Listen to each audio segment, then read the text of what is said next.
What is up, Wolverine Nation? We are back for another episode of Michigan Wolverines Call-In Show Live. We are on episode number 11 with my boy, John D'Adamo. How you doing, John? What is up, man? It's always a great day when we're talking Michigan football, and football is officially back because of the Hall of Fame game tonight. So I'm DVRing that for later. See which of the backups and third string I actually remember from watching college football. Absolutely, dude. Actually, I need to get this on the TV right now, but I forgot all about that. I want to see this new kickoff rule. Pretty interested in seeing that. Definitely, man. We are here. Fall camp has started. Weights have come out, John, for the football players, which I want to get into. Our phone lines are already starting to line up, which is great. We'll hit on for all of our callers. For anyone who's new to the call-in show, the StreamYard link is in the description. It's also going to be thrown in the chat every now and then throughout the show. Call in, and then we'll get to you as soon as we get to you. We're going to hit on some topics in the very beginning. It won't take too long. Juju, my man Nathan, will get to you. But also, we have a new format for the show, and I will be bringing this up again so we can get more comfortable with the format. But the new format is this: it's a challenge to the community. For every $100 in memberships or super chats, we will go an extra hour. So for every $100, we will go an extra hour. So the first hour is as it always has been. We'll keep it that way. And then for hour two will be 100, and then for hour, and so on. So we'll see how that goes. That's our new format going forward. Let's see if we can do it. If you guys want me to go 4 hours, I'll do the damn thing. Whatever it takes to, please the Michigan community, I'm here for it. But all right, John, so for those who have been paying attention to Michigan, the new weights and heights and everyone's heights have come out. And John, I just want to read our starting offensive line. Listen to this. You got Miles Hinton at 6'6", 342. You have Josh Preby at 6'5", 306 pounds. Greg Crippen at 6'4", 309. Giovanni El Hadi, 6'5", 310. And then Andrew Gentry, 6'7", 327 pounds, John. That is a monster unit, bro. And that's and people need to know that's not just eating cheeseburgers. That's being part of the Herbert Tress strength and conditioning program. So some of that's like legit muscle too. Yeah, I mean the weight gains, like some of the weight gains that these players have gotten. I mean, we have some other ones I want to hit on. Pele or Pale, however you say his name, 335 pounds. Luke Hamilton's already up to 315. Nathan Afobe's up to 307 already. Brooks Barr, this one's actually pretty important because he's going to be a rotational defensive tackle this year. Brooks Barr is up to 319 pounds. He gained 21 pounds, John. Jordan Marshall, which me and you were talking about through text, he's up to 210, and he's a freshman, guys. Like, he is a freshman. So it's just great to see these guys. And Jay-Sean Barnum has gone up from 233 pounds to 248 pounds. That's nuts. And then another rotational piece in the defensive line is Trey Pierce. He went from 300 to 315. The boys have gained weight, man, in good weight. And another one I'll mention right now, and we can hit on Javion Mallory, which is big news. Cole Sullivan, who we all have our eyes on, John. 215 is where he started. He's now up to 225 as a freshman. He's ready to play some ball, bro. No question about it. Yeah, I mean, the Jordan Marshall one really stuck out at me because, we were talking on the show Tuesday night about the potential surprise or like under the radar, I forget what you like to call it, but like the surprise pick for running backs. And I said that Jordan Marshall by the end of the year would be in the rotation, kind of like a CJ Stokes utilization. Somewhere between that and like a Donovan Edwards 2021 utilization. I'm not exactly sure how it's going to go because a lot of that's going to be on Alford and on Bellamy and how they work together, and on obviously Kurt Campbell as well orchestrating the offense. So Jordan Marshall going up to 210, that makes me think that he's trying to be in contention for any rep, whether it's get you need 1 yard, get you 2, or or even like deep shots and everywhere in between. So that was exciting to me to hear, because I see him as a potential at least one of the 3 starters by the end of the year. Yeah, definitely. I mean, I'll tell you what, maybe, bro. Blake Corum got run as a freshman. Jordan Marshall's that type of player. We'll see what he can do. And what I mean by type, I just mean like that caliber of talent. They're obviously different style running backs, but like, yeah, I mean, I'll tell you what, it's just great to see the progression in weight in a lot of these players. It just goes to show you, even though Justin Herbert has moved on to the Los Angeles Chargers, Justin Tress has maintained and kept everything going in the right direction. That's great to see. I want to hit on Zach Spain's comment here. Mason Curtis is 6'5", listed as a DB. I saw that he's now considered a safety.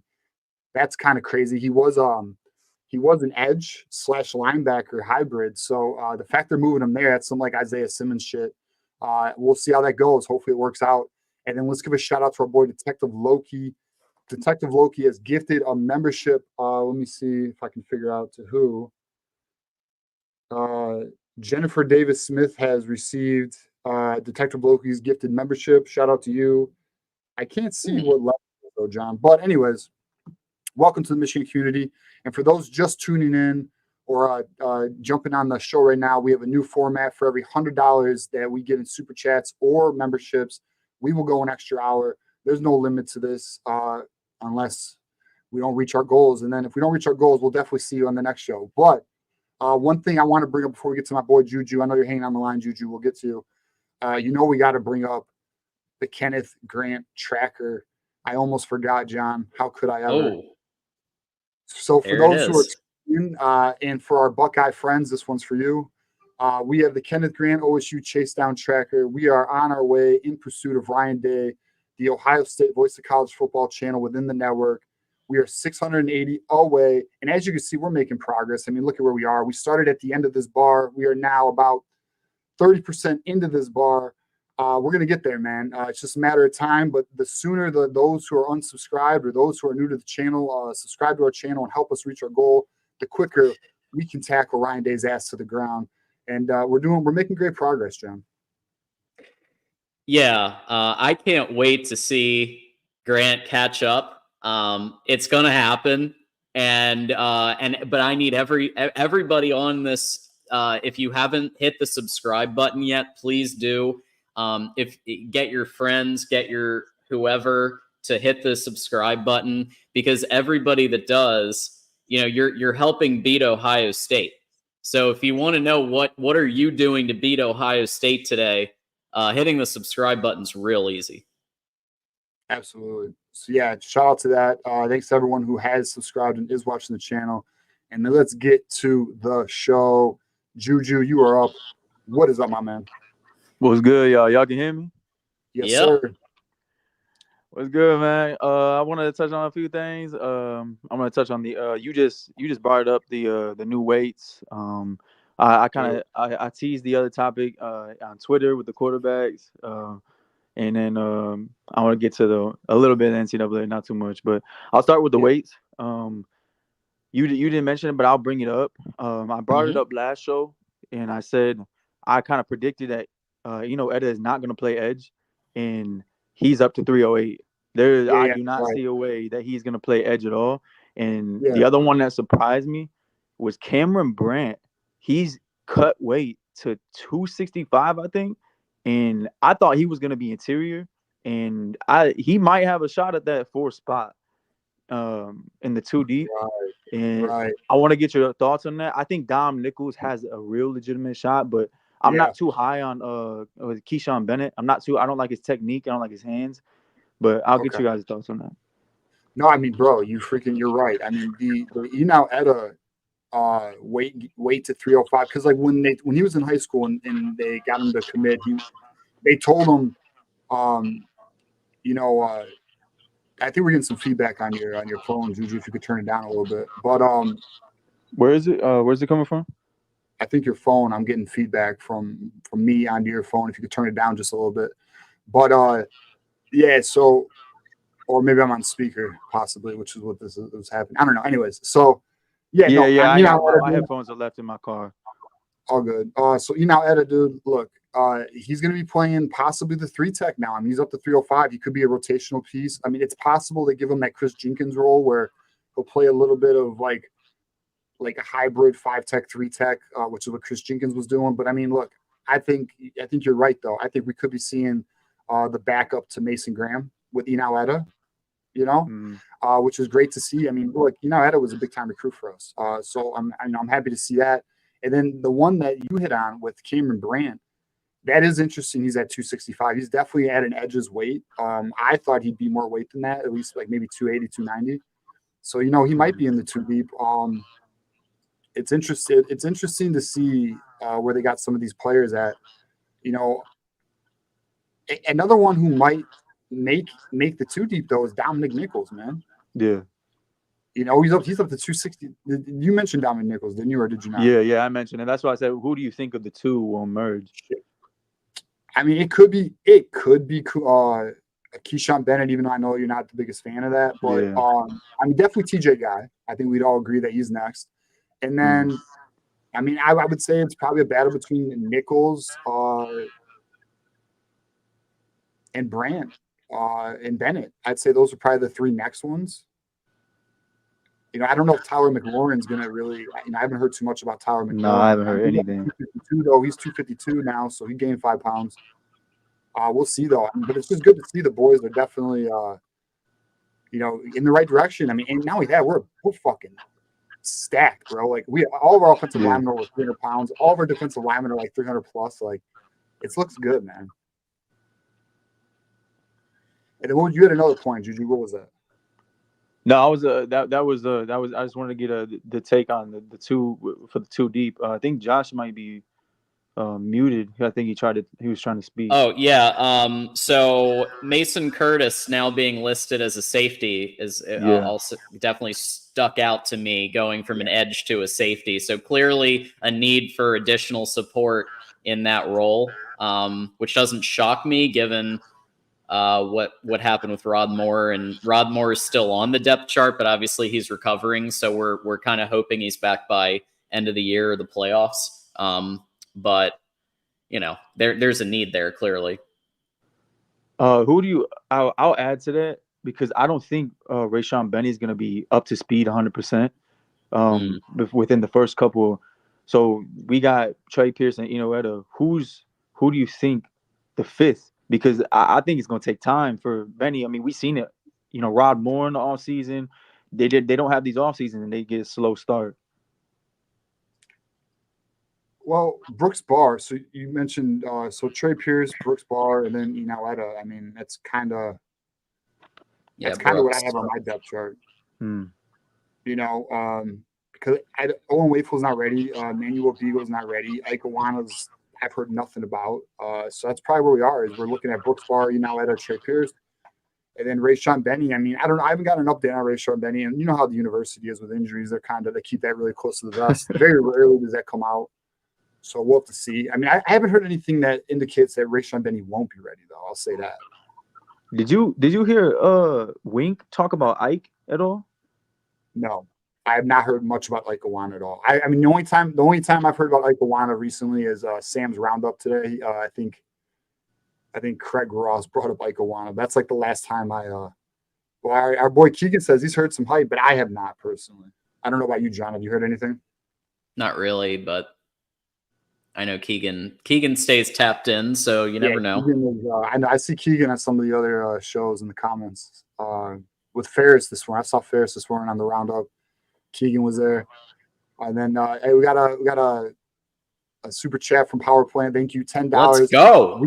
We got Tim Prangley in the house watching the show. We are actually taking a little bit of Tim Prangley's inspiration format, which is it's a little inspiration with Tim Prangley, and we have the first hour, as you know, is we're going to keep a similar format for every $100 we raise, whether it be memberships or super chats, we will go an extra hour. That is the new format. Shout out to Tim Prangley. You were the motivation for that. We appreciate you, man. But yeah, man. So 85 to go till to unlock the second hour, because we had a YouTube membership gift too. So 85 to go. All good. So Yeah, I don't know, Juju. Yeah, I haven't heard much about that. But honestly, I think we're all right. I think big Yeah. things for Barr, and I'm interested with Trey Pierce. And I think we all know Inaueta. He was a top 100 player, so we should see some good things from him. That's a fact. All right, I'm gonna transition into the quarterbacks. TJ, I don't know if you've heard this, but like I said, I heard it on a podcast, and I went in, I tapped in with my guy who's close to the team, and he kind of like confirmed was pretty accurate. It was touching on Orgy's 7-on-7 performances, and on a podcast they said that he was getting picked off about 15% of the time, and Really? he was forcing balls into spots when he could run. And I was like, all right, well, I don't know where he's getting this information from. I have not heard anything. So I texted my guy. I was like, hey, like I kind of heard this, and he said it's pretty accurate. It's not about 15, but it's past 10% is what he said. So not good, especially if he's turning down running and trying to fit it in places where he don't belong. Granted, our defense is very good. Like, our defense is very, very good. So he's not going to see this type of defense every time, but 10-15% is pretty high. Yeah, you can't succeed with that. I've gotten nothing on that. I haven't gotten any updates on camp yet. I've heard nothing. So I don't know. But I'll say this though: Kirk Campbell has made an emphasis on he's looking for a quarterback who can protect the ball. He's mentioned that a few times in his press conferences or interviews. So look, I think we all agree if that is the case, or if there's truth to it, then he's obviously not going to be the guy. You can't have that.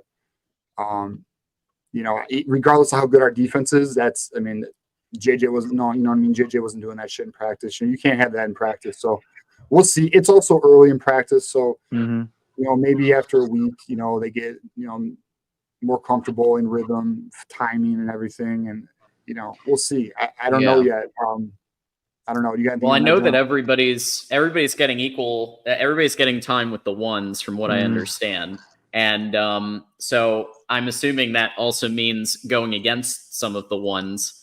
So if Orgy's going against like freaking Will Johnson, in the secondary, and like some of these players, well, they're kind of interception machines. So my real wonder is that like a big anomaly, or because I want to know, is Davis Warren doing that? Is Jack Tuttle doing that? What's their performance against the best defense in college football? Because you know what I mean, or one of the best. So yeah, they're all going to throw picks, guaranteed. It's just a question of the degree of it, because I would argue they're not going to face a defense this good until maybe Ohio State.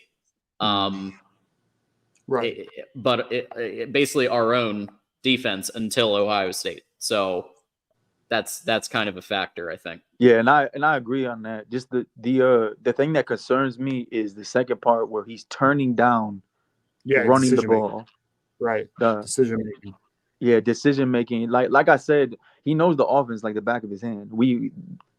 Coaches already came out and said it. He knows that it's decision making. When to run, when not to run, when to hold the ball, when not to hold the ball, throw it away. And I don't see him throwing the ball away a lot this year. It's either he's going to take it and go, or he's going to get sacked, especially early being a starter, if he is a starter. So that's the only thing that concerns me is him not, because that's the one thing he can do really at an elite level. Like, if you're not going to run, what do we have you out there for? So. Yeah, look, I hear you. But like also, this too, when you have new quarterbacks like this, they're gonna go through a learning. He's got to learn. Like, and yeah, I know he had spring ball, and he's been on the team for a few years now, so he should have better feel for the game. But I don't know. Maybe he's trying to be too perfect. Maybe he's trying to show the coaches he can throw.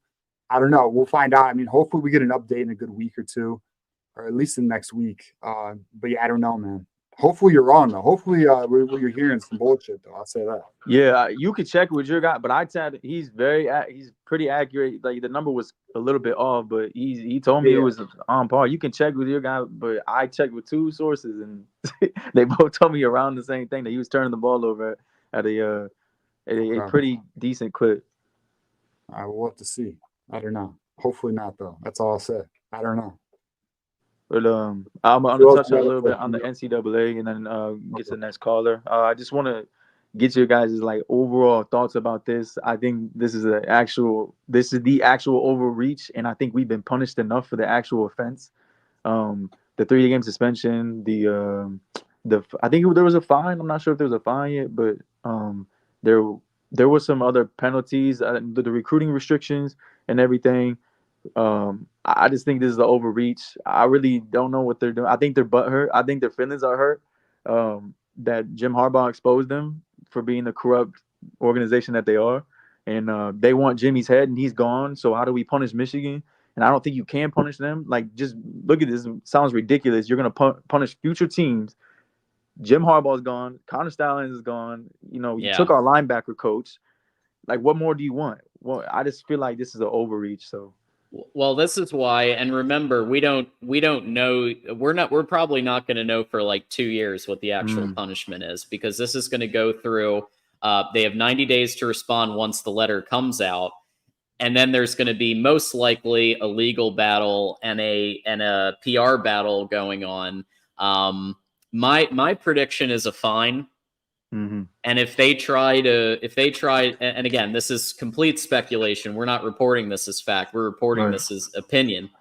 But essentially, I could see them trying to give some imaginary punishments, like they did with, if you remember, Mike McDonald got like a year show cause.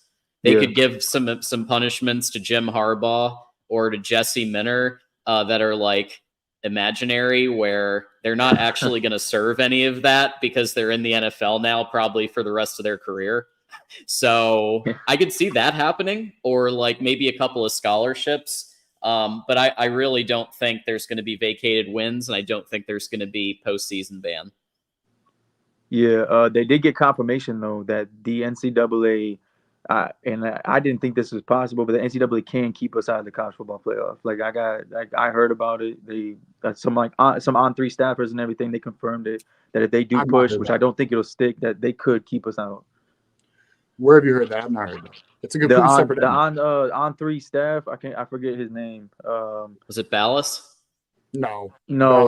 If you watch the Maize and Blue review, they asked on the show, and Rivals. I think it's right. Yeah, Rivals, and they said that it was confirmed by a staffer. So last year, when the head of the college football playoff said, because they wanted to keep us out of the playoff last year, he said they would that it's not a college football matter.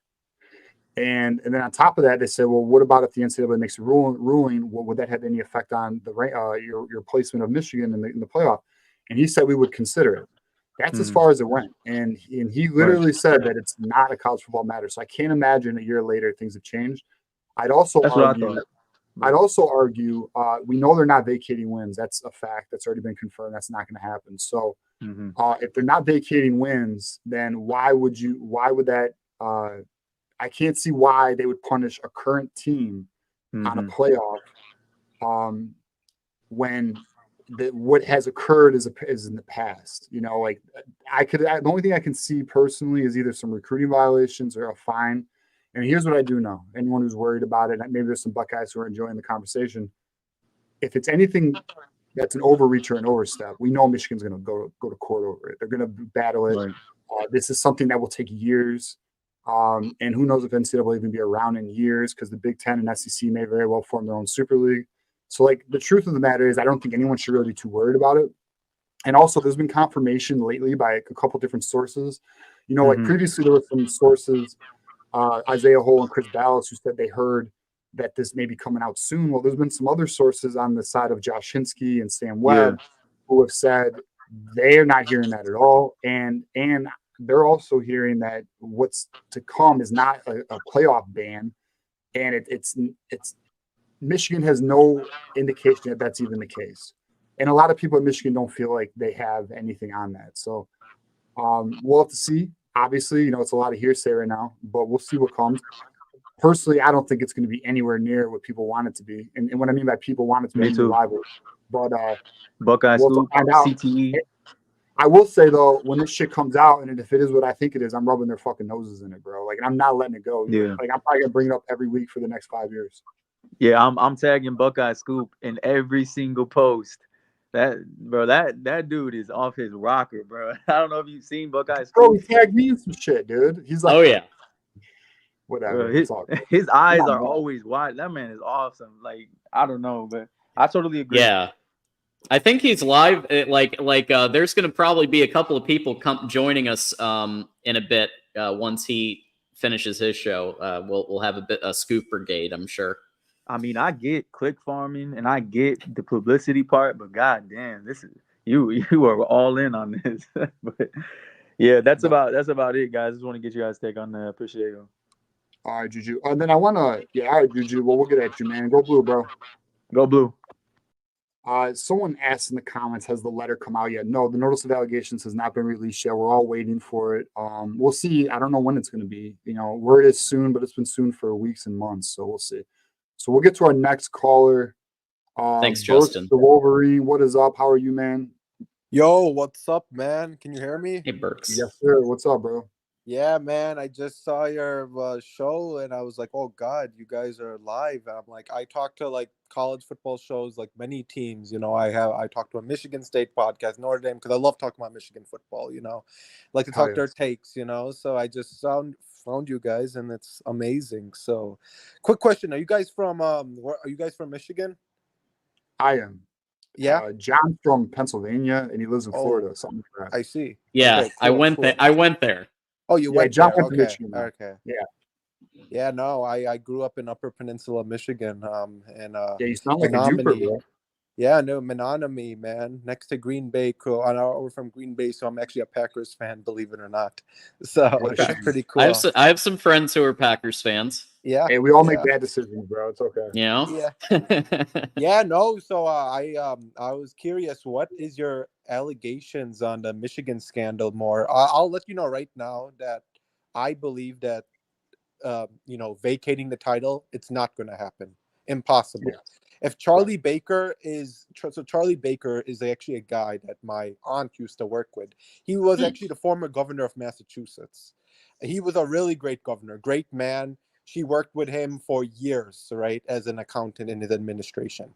And now he's the NCAA president. And he said, and you can search it up, that Michigan won the title fair and square. And he said that, and I'm going to let you guys all know right now in the chats, comments, anyone or even Ohio State fans that, you guys think like, oh, Michigan's title is going to get vacated. As long as he's president, no way it's going to get vacated, because my aunt told me this is a man who, is a great man. He was actually, Massachusetts is a blue state. He was actually a Republican, and he was loved by both parties, that he was the governor. That's rare. Yeah, it's super rare. This guy could make a really good president. So when I heard that he was the president of the NCAA and he said that, I'm like, hey man, Michigan's title is not, going to get vacated. Now, is there going to be, a fine for Michigan? Probably. He never said that. If he now did say that, I guarantee then there wouldn't be a fine, but he didn't really say there would be. But do I think there's going to be a fine? Yes. How bad is the fine? I don't know. What is your guys' takes? What is your prediction on like the fine that Michigan is going to have? I'm just curious. I've heard a number I've heard a number that some have speculated, and it's going to be $1 million plus. $1 million plus. $1 million plus? Okay. $1 million plus is what I've heard speculated. That's Michigan's expecting a large fine. So Tennessee got 8 million. I'm feeling somewhere closer to 1 to 2, but I don't know. That could be more, man. I don't know. I don't know what they're going to do. I do know they're. I mean, I expect Michigan. I expect the NCAA to do something. Listen. What I don't expect, or what I feel extremely confident about, and I bet a lot of money on it. 0 wins will be vacated. That's pretty much been confirmed already. And I also feel very confident we're not getting a damn bowl ban. But and I'll say this too: if there happens to be a bowl ban in the notice of allegations, we brought up on Tuesday. If the notice of allegations, that simply Michigan has 90 days to respond. And then from there, it goes into a whole nother battle after the 90 days response. And I don't expect there to be a bowl ban. I feel confident that we won't see that either. But I do expect, my expectation is recruiting violations and a fine. And probation, some like 2-3 year probation or whatever they do. Yeah, no, I'm actually, sure. yeah, no, I'm actually pretty like, here's the thing. I'm actually getting a little scared that there could be a bowl ban just because, like, Michigan has gotten a lot of fines already. Like, they got fined from, a burger, and stuff like that. They got fined from, a lawsuit, $490 million over some, Bo Schembechler's dead, and they got fined when a doctor, did some sexual assault case. So they're actually, like, losing a lot of these, unfortunately. I don't want to, like, I'm really positive guy when it comes to my program and stuff, but like a bowl ban, a 1-year bowl ban is a possibility, but I God hope not it doesn't happen, because the last thing I want is we have a really good year. Michigan football, I think, has a really bright future. Our recruiting, we're starting to flip recruits, right? Sharon Moore is a really decent recruiter. I think many amazing recruits, we didn't, the recruiting potential was kind of went down because Jim Harbaugh, many of the recruits were like, they didn't want to play for Jim Harbaugh, maybe because he was going to go to NFL. But, we are flipping recruits. We flip Yvonne Taylor, for God's sake. Like, that's crazy. Mm-hmm. And we could flip. Hey, man, we could flip. I talked to this Ohio State podcast people. They're pretty chill guys. I said, hey, man, we might flip Julian Fleming or Air Nolan one day. Because, Ohio State is going to lie to these guys one day saying, oh, man, you have potential to be a starter. And he never give them a chance. What do? They go to the team up north, I could see that, I could really see that happening. Even though, they hate Michigan, they're born, but these guys are some of these QBs are so talented they could be a starter in Michigan right away. Michigan's QB room is a little concerning, I won't lie. But, they have a potential to flip. Right now they've been flipping like amazing, like transfer portal people. Look at last year, the transfer portal people they got. All contributors, right? Right. James Turner, all that stuff. And so my worry is now that the fire is coming, the last thing I want is a bowl ban, because that would be so depressing, Yeah, I hear you. I think, Michigan's, I think we all agree Michigan's trending in the right direction with recruiting. I also agree with your point that the quarterback room as it stands is a little concerning, but the future looks bright, which is what's really important. With Jaden Davis, Carter Smith, Brady Hart, and possibly Trey Taylor in the future. So I mean, look, it all looks good. I think, again, like, I want to stress to, like, everybody, at least our community and everyone, I would not worry too much about this bowl ban bullshit. I think, listen, I'm going to be real with you. Chris Ballas put out a report that gained a lot of traction. And a lot of people took it and ran with it. And then a day later, Chris Ballas kind of walked backwards and said, I'm not saying that's what's going to be in it. I'm saying it's a possibility. And there's also been other sources who have said that it's not anything. Michigan hasn't heard anything. Like, it's not even been mentioned. It's not even like, it wasn't even in their realm. Like, in terms of, like, it's not something they're expecting. Michigan has not expecting anything to that degree. Also, on top of this, because we may have some new viewers, John, they may not know, and we've covered this. We've covered this the last few weeks. The NCAA has zero evidence connecting Connor Stallions to the larger football operation. They have no evidence of Jim Harbaugh's involvement. They have no evidence of any of the coordinators' involvement, nothing. Connor Stallions, as it stands, looks like a lone wolf with the evidence they have. And then the Central Michigan situation is it's becoming more and more. I mentioned on my show that I'd bring it up when the notice of allegations came out, but in recent days things have become more public with the Central Michigan situation because Jake Costa has been let go by Central Michigan, who was the quarterback's coach. For those who don't know, Jake Costa used to be a staffer at Michigan. He was here for a few years. Him and Connor Stallions were friends. Connor Stallions, regarding the Central Michigan situation, that is completely separated. And I know it because of the picture, it got a lot of attention from a lot of the entire. It really blew things up when that picture came out.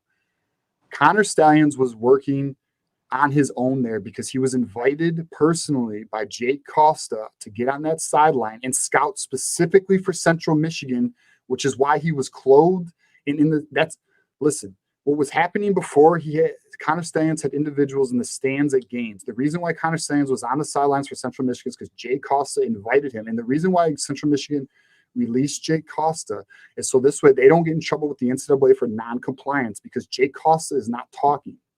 That is what's happening with the Central Michigan dynamic. And here's the good news for Michigan. Because Central Michigan's not talking, Connor Stalions is not talking, Jay Costa's not talking, nobody's talking. Central Michigan is the NCAA has nothing. They have no evidence on this shit, which is why there's a lot of people out of Ann Arbor who are expecting not much in this notice of allegations. That's how this went down. So I was going to bring that up a little later, but since things are starting to become public, I think it's okay to share that information. Yeah, no, I'm actually, I'm not that stressed anymore, honestly, after you saying that, because I've literally, I love my program so much, you don't understand.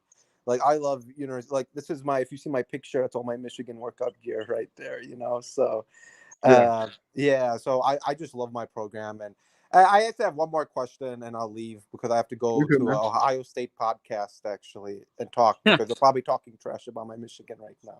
Of course they are. That's all they do. That's literally all they do is talk Michigan. God. The amount of times I tell them they're not going to vacate the title and they still think they're going to vacate the title is ridiculous. I give them evidence. I give them everything. I talk about how my aunt worked for Charlie Baker. He said he's not going to vacate it. God, it's just ridiculous. But last but not least, my last question is, what's your prediction on the starter QB? And my prediction, and I'm going to go right here. I'm going to put Jake Tuttle just because, a lot of Michigan fans, man, they all thought it was Orgy. A lot of them just thought, okay, he got a lot of snaps because, they used him as a running. And, he's getting a lot of public, publicity and stuff and interviews and stuff. But, I like Jake Tuttle, to tell you the truth. He was the backup QB of McCarthy for a reason. He's on his seventh year. He has a lot of experience. He was a backup for Penix Jr., right? Yes, he was. Yep, was. And McCarthy. And he never was a full-time starter, but, he's a seventh year. Orgy, that's the thing. He's and don't get me wrong, he is the most athletic guy on our team, apparently. He's one of the most athletic. And he will become if he doesn't go get drafted, he will get an undrafted free agent. A team will sign him, because he's that athletic. It's crazy. I guarantee that. But so today, real quick, I actually came prepared with the big book, Steele's book, and talks about Jack Tuttle had 5 starts between Utah and Indiana. Yeah, so he's got a little bit of experience. Exactly. And none of these guys had experience. Orgy's never started a game. Davis Warren, even though Davis Warren looks good. I was actually, when, the Big Ten media, how he was praising Jack Tuttle and not Orgy, I kind of got my prediction. I really thought Jack Tuttle was going to be our QB. I feel like that just because a lot of Michigan fans are all saying Orgy. And, Michigan wants Orgy to be QB. I can just tell. He's younger. He's just so much more athletic, but he's just not. Some of the passes he's making can be inaccurate. He can have good days, really bad days. But Michigan wants to give the job to Orgy. It's so obvious. How all the interviews are showing on Twitter and stuff of him. But I think it could be Jack Tuttle's job. And if he's not good, then Orgy will come the starter. What's your take? I think you have a reasonable take. I think, our next caller, our man Keith, I'm sure loves hearing your take. He's also team Jack Tuttle. I think you're right, man. In terms, all right, so us, me, John, and our other co-host Ferris, we're team Alex Orgy. We're not anti Jack Tuttle, though. Whoever is the best man for the job, obviously we're going to support and root for. But we agree with you in the sense that it just seems like Michigan is trying to put Alex Orgy to be QB1. They're really promoting him. He seems to be getting he seems to be getting a lot of opportunities. He just seems to be the face of the program in a sense. So I agree with you. We'll see what happens though, because if Juju's intel's correct, then that's not going to be the case. And Jake Tuttle is the safe bet. And Go Blue 81, I'd bring it up, but I got to give a shout out to my man Justin here in a second. But Go Blue 81 says Tuttle is the safe bet, and I think we agree with that. And the concern here with us is with Jack Tuttle, sure, there's probably a solid floor, but the ceiling's not as high. And it limits Michigan. It's like the Cade McNamara situation where you face a Georgia and you got no chance because you have a quarterback who can only take you so far. And that's the concern from a lot of us. Yeah, I agree. completely. What about your take? Yeah. Yeah, I think I'm still on team Alex Orji. Obviously, the report that Juju shared, if that's accurate, is worrying a bit. But I also want to know if it's an apples to oranges comparison and like what the others are also doing against the starting defense. So I want to hear that before I make a judgment. But I'm still on team Orji. I think that the ceiling is just a lot lower with Jack Tuttle. You're looking at probably 8-9 wins. If Jack Tuttle's named the starter, I'm revising my prediction from 10 wins to 8 to 9 somewhere. I think his ceiling is a lot lower. I think teams are going to come after him. He can use his legs some, but like compared to Orji, it's not even close. I worry it's another Cade. I worry it's another Cade situation. Yeah, sure. no, I agree on what you guys say. And the thing is that Jack Tuttle, he's not. We need a dual threat QB for the system. That's the thing. And Orji looks like that perfect. I feel like we need a dual threat. Because like JJ McCarthy, was he could run a little. Like he could actually like scramble and stuff. I feel about how our offense is built and that the receiver core, I'm really not like Frederick Moore. I've heard a lot of good stuff about, but Morris and Samaj Morgan, they're not that tall, not that big. We're going to need a lot of our QB to run. And I feel like Orji is an amazing, I think we need a good dual threat QB for the system. And, these days, dual threat QBs are huge reason you need to, somewhat scramble because most national champion teams I've noticed, like, Georgia, Stetson Bennett, and not all QBs like Joe Burrow and Mac Jones were not like dual threat, but I feel like this age of college football, since defenses are getting better, I think you need a dual threat QB, and especially in the Big Ten. I feel like CJ Stroud did not win, never beat Michigan because he couldn't really scramble the man. He got sacked by Aiden Hutchinson, Ojabo, a lot of the defense. He was just a pure passing QB. Pro style. And so, I feel like we want Orji to be the QB, but will he be? At the end of the day, it's all about how good you can pass the ball, so. Yeah, I agree. But all right, Bergs, I agree with you. I agree with you on a lot of your things. I'm not sold that you have to have a dual quarterback, but I mean, we can have that debate another time. Bergs, I want to thank you for calling in. Don't be a stranger to the show. We always, even though you're a Green Bay fan, which is crazy, you're always welcome on the Michigan Wolverines calling show. All right, man. Of course, man. Take care, man. Oh, have a good one, my friend. Yeah, you too. Go, bro. All right, Bergs, man. Bergs coming in with the heat. Glad to have him on the show. I want to give a shout out to my man Justin here. He goes, I wouldn't expect the new playoff commissioner to allow Michigan be banned from the playoffs. I agree. I think we're all on the same page there. I think we're going to find out if somebody was essentially fed bad intel. But it would be interesting is it's more than one person with that intel. So we're going to find out.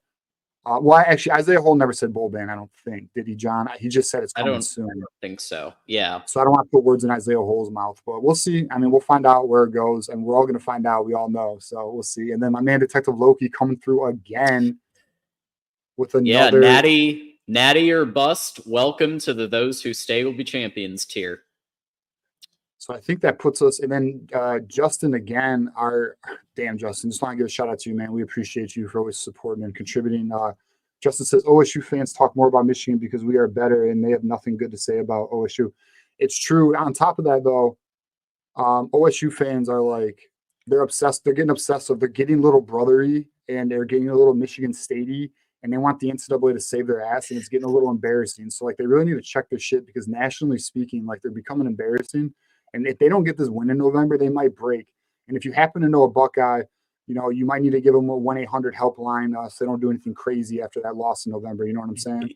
And then I want to give a shout out to my man Mark. You know me, Mark. We always bring the heat here, as always. Our hit record's pretty damn high, if I do say so myself. So, that info on the Central Michigan shit, I got you, bro. I got you.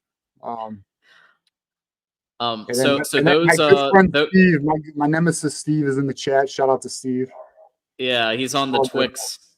He watches on the Twix. I like so with those super chats and memberships, we're down to $70 to go. So if you want another hour after 9 o'clock Eastern, then another 70, and we will go another hour. Another 100 after that, then we'll go another hour, and we'll just keep going. If that happens, but we just want to encourage donations if you're able. Nevada Buck. Yeah. Hey, helpline. If you know a Buckeye, give them this number 1-800 keep the sanity. Obviously we don't want our Buckeyes doing anything too crazy. All right, let's get to our leader and chairman of the Jack Tuttle fan club, Keith the Man Rebar. What is up, man? Hey guys, good to talk to you again. Good to talk to you, man. Where Likewise. you been? I missed you. Yeah. You guys just got to give in, man. We're all going to be part of the Jack Tuttle fan club soon. I mean, the day is coming. Membership at some point, all right? Yeah. 2 more joined the club. James Yoder and Clayton Sophie. Oh, Safety, yeah. Oh, Clayton really? Safety, okay. Safety. Oh, well, Clayton had been saying, I think, for a minute that Jack Tuttle was going. I don't know about Yoder. I mean, I don't really watch him much these days, but yeah, I remember Clayton saying a couple weeks back, I think it was him, that he was one of the people saying Tuttle was gaining.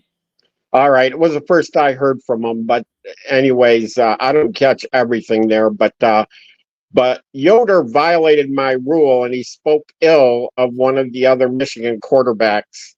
And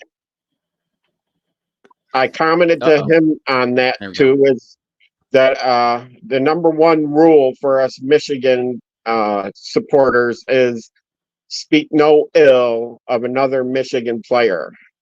So, yeah, and I don't even want to repeat that ill because one of Tuttle's weaknesses is his frailty, just like JJ's was. JJ, when he took a hit, he just didn't have the layers of muscles that Orgy and some other bigger quarterbacks do, and he felt it more. So that means even if we get Tuttle, we might not have him for the whole season, that, he might miss a few games or he might, not even make it to the end. So we're going to need 2, 3, 4, and everybody down the line, maybe. Yeah, well, I mean, let's hope not, right? Yeah, I don't know. I mean, that's something that I've thought about as well, because obviously, Tuttle's history indicates, the potential for that type of risk, and I won't speak of it either to not jinx anything, but I agree. I mean, but listen, that's the name of the game. Any quarterback at any time can, have something happen either in game or in practice that makes them miss time. So we'll just have to see. I mean, I think, look, here's the good thing. I feel with our 3 options, we can find a guy. I think between Davis Warren, Alex Orji, and Jack Tuttle, there is an answer there. But we'll see. I mean, is it the answer to win a national title? No, I don't know. I'm not saying we can't win a national title. What I'm saying is, I'm not saying that the answer is a national title. I'm saying to make us a competitive team every single game that can at least give us the chance for a victory. But, we'll find out, who it is. I mean, we'll see. I mean, look, Keith, I mean, there is some Jack Tuttle hype, which is surprising to me. I personally, my position, Keith, I've always been either Davis or Alex Orji. But look, there appears to be some hype with Tuttle, and we'll see where it goes. I don't, and in terms of talking ill of, players, I don't know if you know, Keith, I've tried to be more mindful of my speech since our talk, but yeah, I mean, it is what it is. You're going to have people that are going to talk like that on certain players in Michigan. I gotta say, TJ, you've been 100% right on. John, you slipped there a couple minutes ago. We should be making our predictions on all the quarterbacks. Whoever could be quarterback. And not adjusting it down. I think that's kind of downgrading one of our quarterbacks. What do you mean? What do you mean? Who did we leave out? What do you mean? No, John said that if it's going to be Tuttle, you would downgrade your wins from 10 to 9 or 8. Correct. Yeah. So that's kind of downgrading a quarterback, and it violates the first rule, not speak bad of another Michigan player. So, but TJ, Sorry. Yeah. I'm America's honesty broker. I can't help it. Sorry. Okay, yeah. And I think, TJ, I'm not taking the credit for it. I think you agreed that that's probably what Moore would say and what Moore would want. And we're all going to follow Moore. I think we've got a real winner in Moore. Yes. So far, I mean, listen, so far, the first, 5 months on the job, he's checking every box right now. Everything has been checked, from his assembly of the staff to the expansion of the recruiting department to hiring new staff like Tony Alford and Aaron Dunstan, his identification of talent, even some of the portal acquisitions, and then obviously our recruiting, getting some of these top players. I mean, our recruiting class looks really good, and then it's looking even look at they landed Brady Hart for 2026 and Brody Jennings for 2026, and we didn't even get into it, John. Javion Mallory, 4-star running back, which we should show his highlights, his huddle tape. My goodness, it's beautiful. There's rumors he might, there's some smoke he might be committing in August. We'll see. Yeah, listen, Shamoran Moore's doing a great job. We'll find out come game day, though, and how he handles this quarterback situation, because that'll be another tell with how, is Shamoran Moore able to find us our leader on the field. But also, TJ, we got to say this. We have not heard this much chatter and this much activity in recruiting at Michigan probably since the Carr or maybe even the Schembechler days. Well, Brady Hoke did. When Jim Harbaugh, so for anyone who hasn't seen Javion Mallory's highlight tape, this is the running back that was predicted by E.J. Holland, and there's smoke that he could be committing as soon as next month. This kid is a monster. And what I mean by monster, I mean just on the field. He's just a speed demon. He has breakaway speed. Very good player. Check his highlight tape as we continue our conversation. But, Keith, I would say in 2026, 2027, Jim Harbaugh had a lot of recruiting hype. We had the number 5 class in the nation. I think it was 2026. But prior to that, Brady Hoke did pretty good. He had some top 10 classes.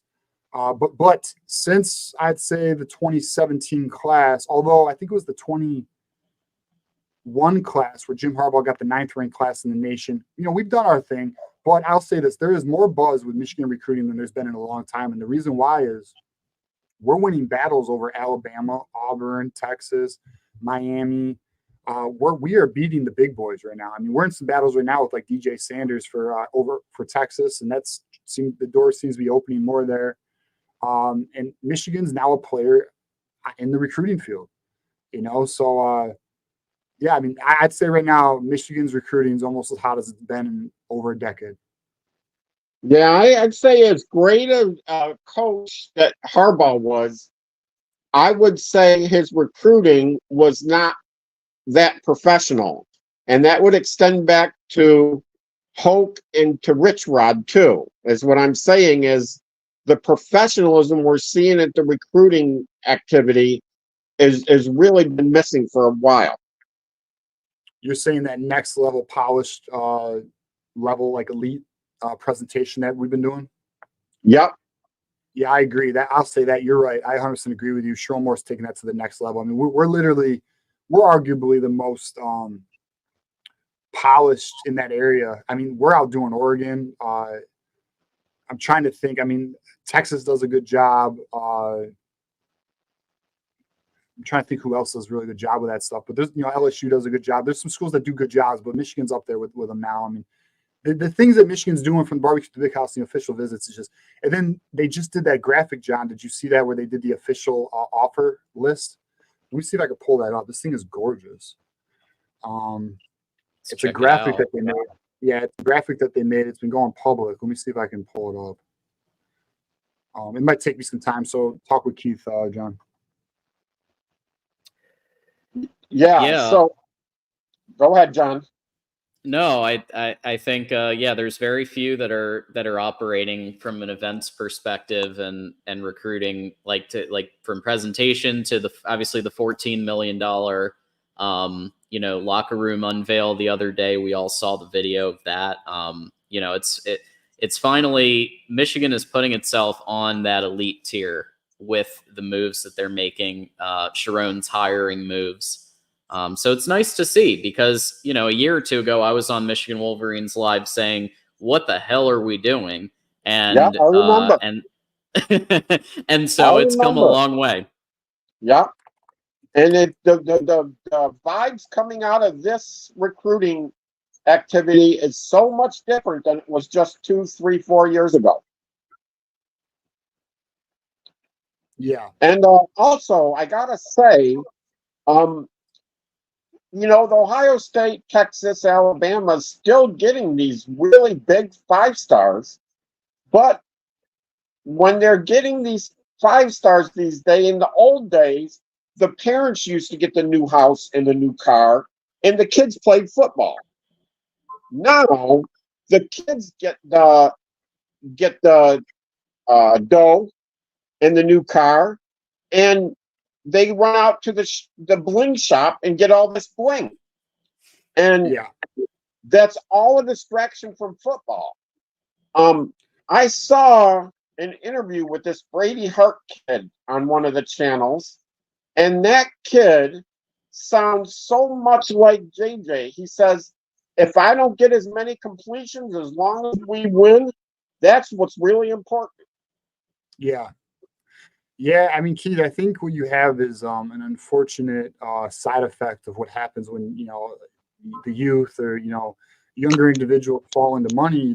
They're going to buy purchases that me or you or some others may not think are the wisest purchases. And also, and there's been coaches who have said this, their focus might not be where it needs to be. But listen, that's just the nature of the beast. I mean, now that these kids are now making millions of dollars or hundreds of thousands of dollars, this is what it is. And guess what? At the end of the day, the results are still the same. The best players will make it to the NFL, the ones who dedicate, the ones who focus. And that's why Michigan does have a culture where they're trying to identify kids who don't make the financial aspect everything, and they love football. So listen, some schools look, Texas A&M. You're going to find schools, Miami, Texas A&M, even Colorado, where these kids are just chasing bags and they're not winning. But there is a balance, because I know there's people like, like they like to point out those schools that are failing, but there is a balance, because then you have your Georgias, you have your Alabamas, you have your Oregon, where these kids are also chasing bags, but they're also winning because there's a good culture in place. So there is a balance. There's some schools that are very extreme with it, and then there's other schools where they're right down the middle with it, and then there's other schools where they're NIL. Michigan was unfortunately in a bad position, even though we won a natty, but we had a lot of pre-NIL players. But I'd say, as we stand now, I think Michigan's in a good spot in terms of balance, culture, and competitive NIL. Yes. Buka at Media Days said something very telling that we should all mark and feel good about, is that they were talking about when all you juniors that were eligible for the draft decided to come back together. Did you do that as a group, or did you do it all individually? And Ibuka says, I did it individually, and so did the others, but we were really surprised that we all came to the same conclusion, which tells you that Ohio State, even at their senior leadership, is thinking as a bunch of individual star players. Whereas when Michigan was going through the Those Who Stay Will Be Championship fund, they all got together and said, let's all stay together and do this together. Our senior leadership was team-oriented, the team. Right. And that bodes well for Michigan again this year, because Ohio State's coming with that leadership. We're a bunch of star individuals. Yeah, that is an interesting. I'll tell you what, Keith. That's interesting to see play out, because, as you know, Ohio State has really upped their game. They now have their athletic director announced this publicly, which is really interesting. $23 million NIL budget. And Michigan is currently at a $12.5 million NIL budget. They're almost half of what OSU has. So it'll be interesting to see, does their experiment where they went all in this year pay off for them, or do they have culture issues? Are they going to, we'll find out. I mean, I'm interested to see how they play this year with Will Howard. We'll find out. It's going to be interesting to see. Do I think they're going to be good? I do. But are they able to win the close game with all these players who are me players? I don't know. We're going to find out. Is their trench play improved? That's a question mark for me that I need to see. But we'll find out. It's interesting. That's what I'll tell you what though, Keith. That's what makes it interesting. We're going to be able to look at these teams like what teams they are too. Oregon, Ohio State, Kalen DeBoer's Alabama now, because they're now just killing it on the trail. You have these schools that are major players with this NIL thing. We've seen what happened with Texas A&M. We've seen what happened with Miami. Who is able to maintain their culture, their program in this era? And what is the best approach? Everyone says Michigan has the best approach, but like the truth of the matter is the sample size isn't large enough because a lot of what Michigan had was pre-NIL. So it's not necessarily an accurate, that's what I'm looking for, John. It's not an accurate sample. It's just not. So we'll see. We got to wait a couple years before we really know. But it took NIL to keep them. But it took NIL to keep them. That's what Those Who Stay Will Be Championships Fund was. Right. And look, it even happened again this year, though. Yeah. So I think it's a larger topic. The culture issue is a larger topic that you can look at data points on the field. So there is a Buckeye podcast that actually offer there's film breakdowns and stuff that they do.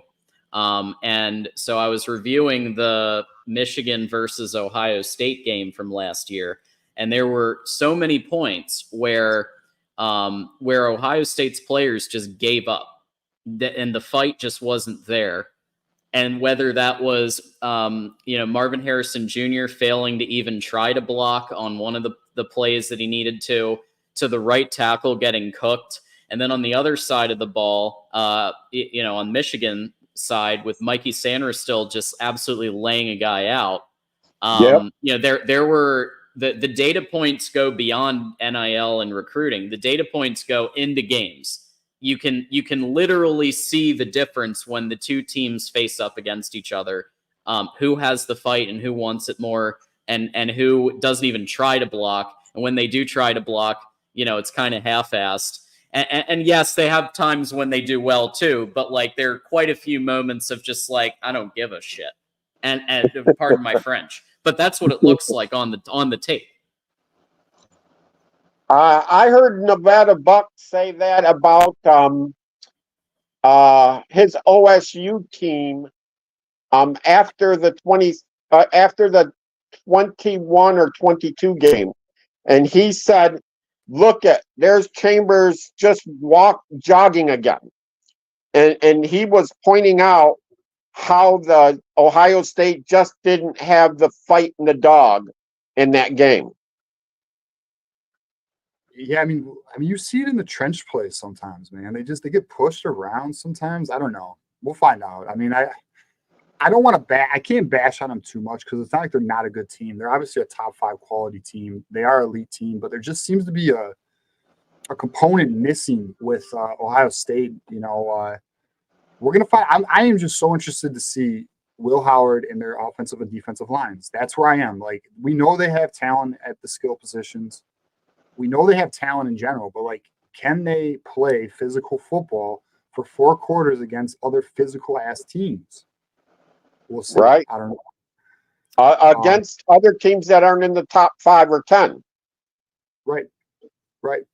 Yeah. As soon as they run into somebody in the top 5, maybe the top 10, their hands are full. Yeah, it seems to be the case. But we'll find out. But all right, Keith. All right, let me close with this. One more point, and I'll get off. Absolutely. University of Michigan is like the Dallas Cowboys cheerleaders. And I don't know if you know of the Dallas Cowboys cheerleaders motto. You know it, John? I can't say I do.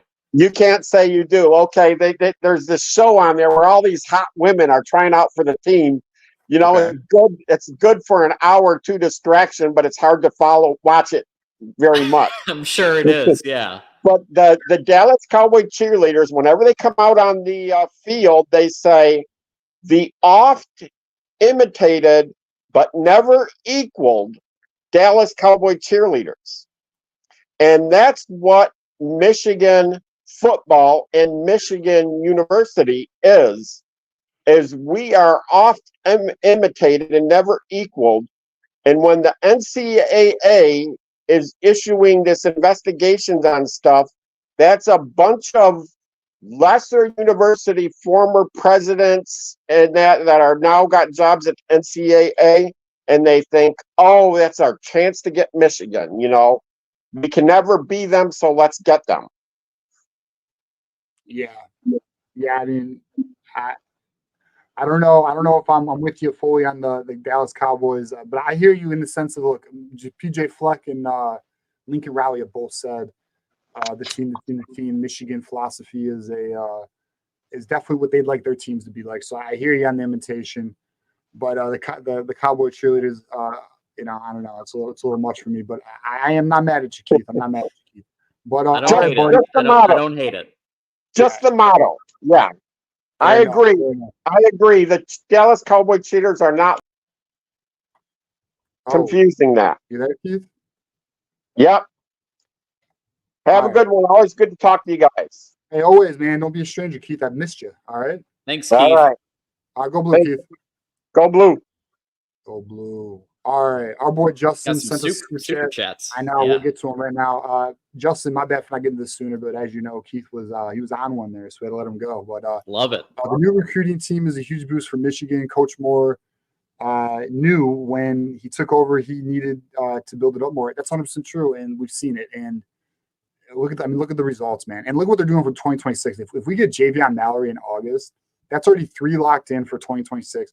And as I've told you guys for months, 2026, they're looking to get a top 5 class. They're swinging for the fences. So shout out to Sherrone Moore for identifying a weakness and fixing it.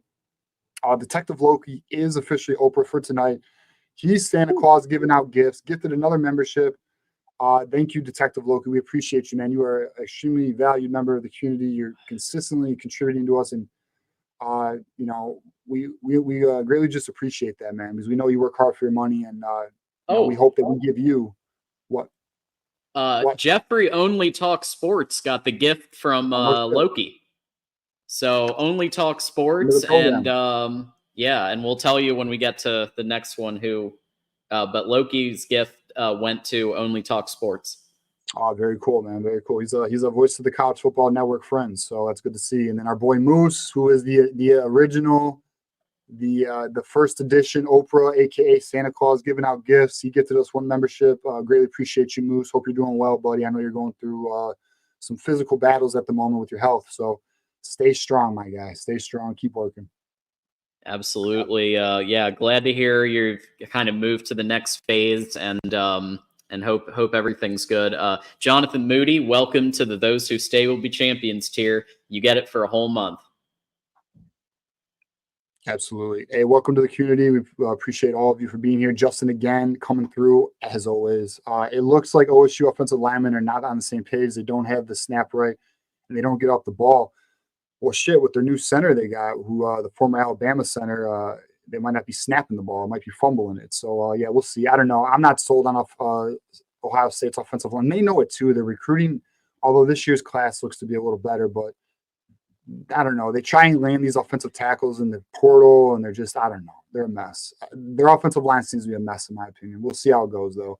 And then our boy Moose decided to go toe-to-toe with Detective Loki, and he's in a gift offering now. Detective Loki and Moose are in a gift off as we speak. They want to be Santa.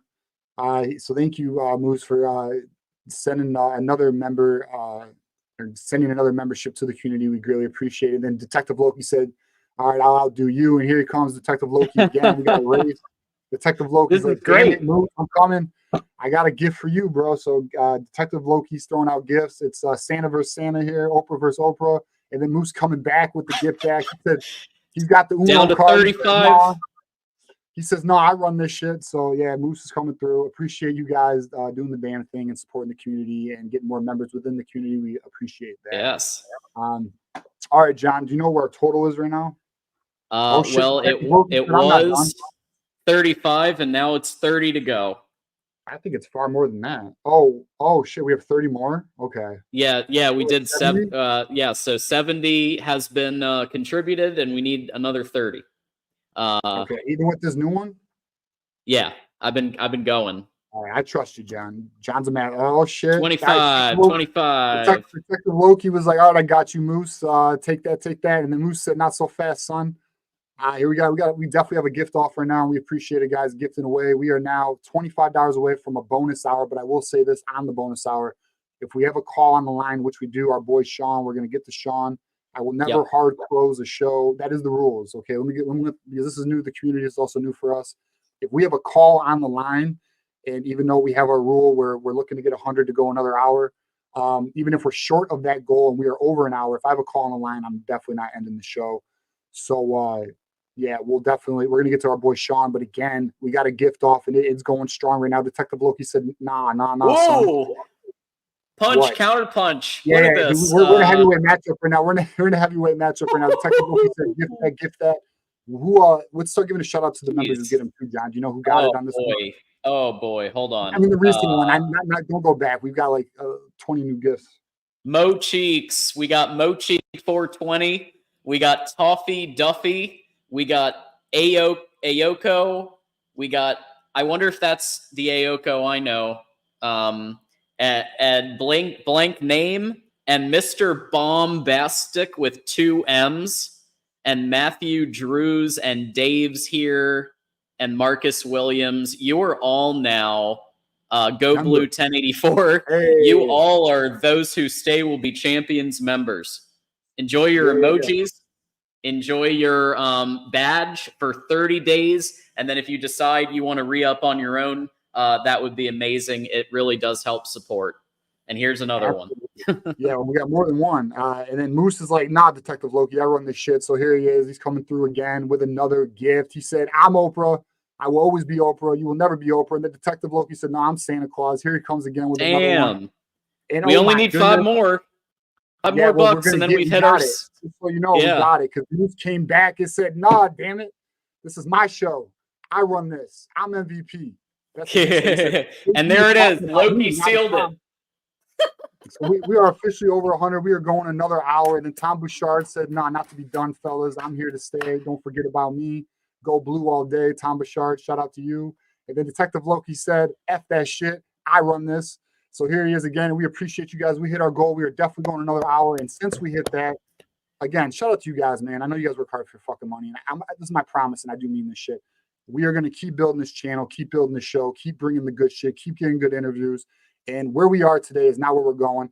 And we got some big news on the horizon for not only the channel, but the network. We're working on a lot of things. I appreciate all of you. I really mean that shit. I really do, man. Because like every day I'm like, all right, we got to make this better every freaking day. So shout out to all of you guys. And let's get our boy Sean on the line. What is up, Sean? Thank you for waiting. And bro, I'm sure you saw the gift off, so my bad and my apologies. But you know, no. I've been watching a lot of Olympic table tennis this week, and this was kind of reminiscent of that. Just bang, bang, back. Oh yeah, that was dope. That was fun.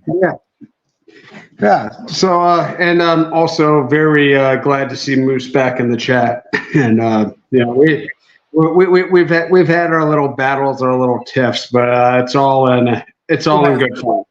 Who hasn't battled with Big Moose? Big Moose doesn't take no shit. He doesn't back down. I battle with Moose too. Hell no. And he's going to probably explode over a couple of the things I have to say in this call too. So bring it on, Moose. I'm ready.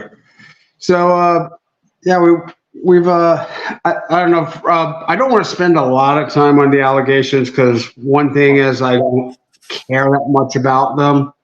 I think people that we're going to talk about it. So here we go.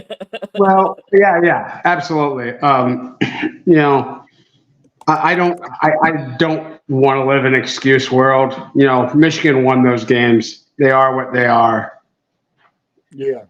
If we're just looking at the reality of what I think the situation will be, though, I certainly think if Michigan faces considerable sanctions, I think it might be kind of foolish for them to fight it, really.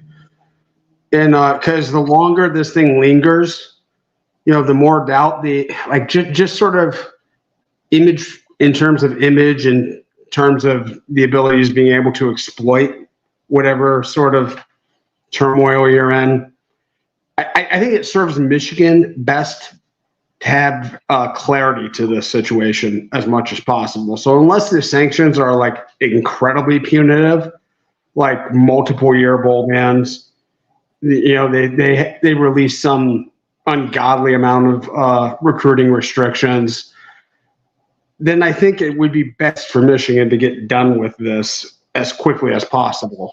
And, if they have to certainly, so the timetable on this, like just say they release the notice of allegations, let's just say August 15th.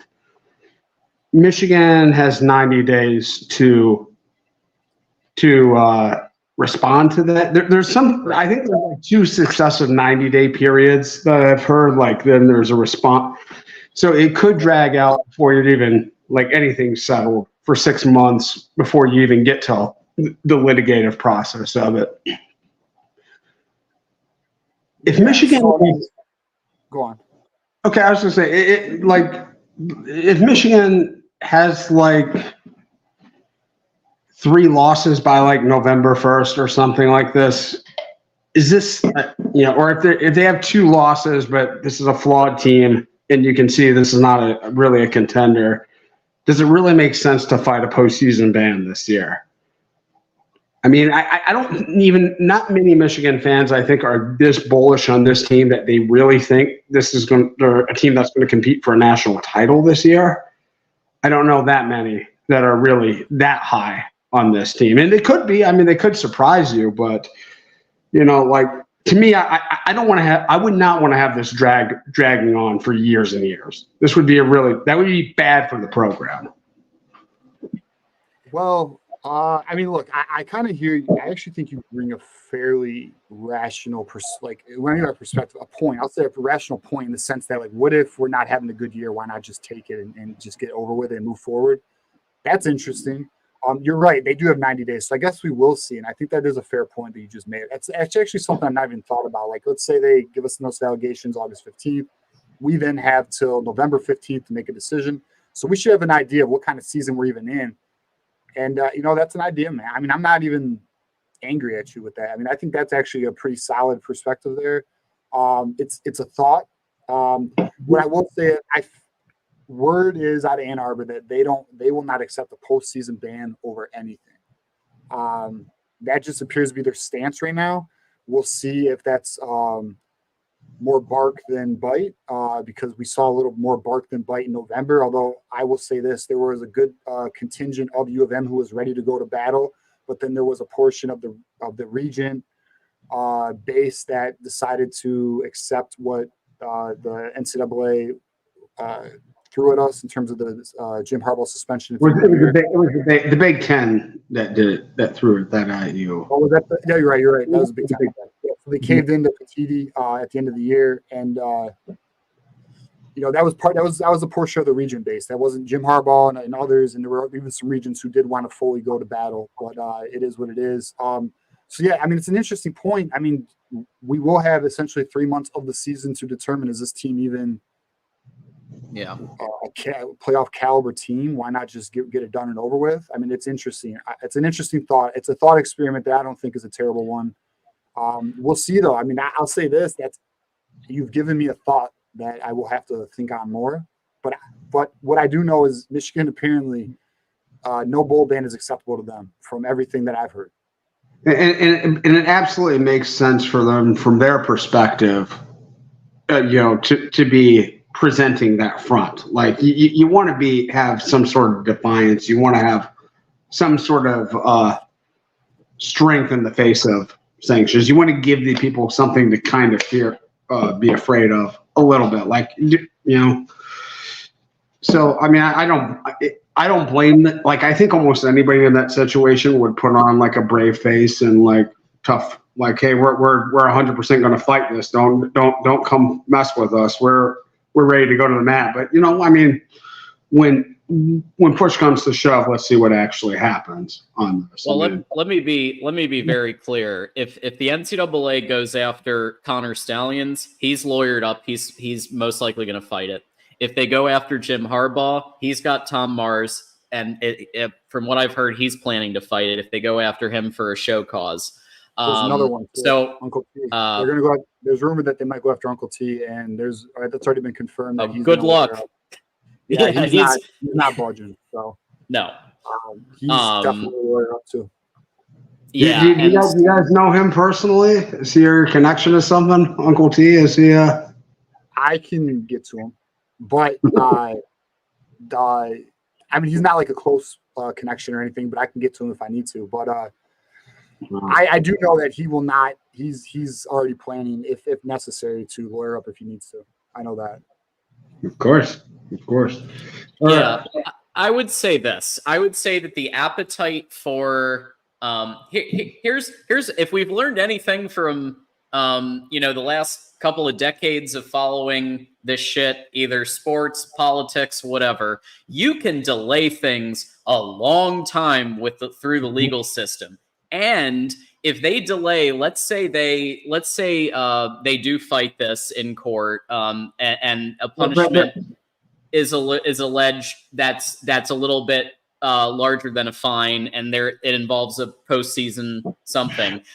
They're gonna fight it, I believe. Because at the end of the day, if they delay it enough, the NCAA there is a possibility the NCAA is no longer the governing body of college football in a couple of years. So they could wait out the clock. But I really, one, that's an enormous gamble. I mean, like, the chances of that happening are probably like less than 10% of them completely folding in that time. And I don't think this is great for the program. I don't think having protracted litigation is good for any business in any situation. It's definitely not a positive. We'll say right. It's not a positive. But I think and some of the people in the chat I agree with. Like, that's how are you going to admit guilt to something when there's no evidence? Like, if the that's the thing too. I think Michigan wants to kind of see what does the NCAA bring to the table with this notice of allegations, because I do know for a fact that there are people in Ann Arbor who feel like they have nothing, and if you have nothing, then why accept any punishment? And so we'll see. I mean, and I have said this on the show: are they able to pull a rabbit out the hat? Do they happen to have something that isn't been leaked or we're not aware of? We'll see. I mean, I'll tell you what, Sean. I am ready for this to come out. I'm ready for them to give this notice of allegations because I just want to move forward. But I'll be honest, even once it comes out, we're still going to be dealing with this for months to a year or more. Well, and I mean, like, because the NCAA is so I don't know, they're just so capricious, so arbitrary without, like, some of these, like, I think it's really, really difficult to anticipate, like, what the punishments are going to be. And like, the fan bases are always going to be fighting it forever. And we'll say, oh, Michigan got off too easy. Or Michigan fans will be like, oh, the NCAA screwed us. Like, those battles won't end for years. So, like, there's no way to, like, actually peacefully resolve this. I don't think. But unless the NCAA just gives us a fine, then it'll get it resolved. If it's something that's not over, if they don't overstep, then it will be resolved. But every Ohio State, Michigan State, every fan of every other Big Ten school will say you got off with a slap on the wrist, like the NCAA was your, like. So there's no way to actually, like, satisfy everybody in this situation. Yeah, I agree with that. That will not happen. No, because the rivals want blood, and Michigan thinks, Michigan thinks anything more than a fine is a fucking, basically a shot across the bow.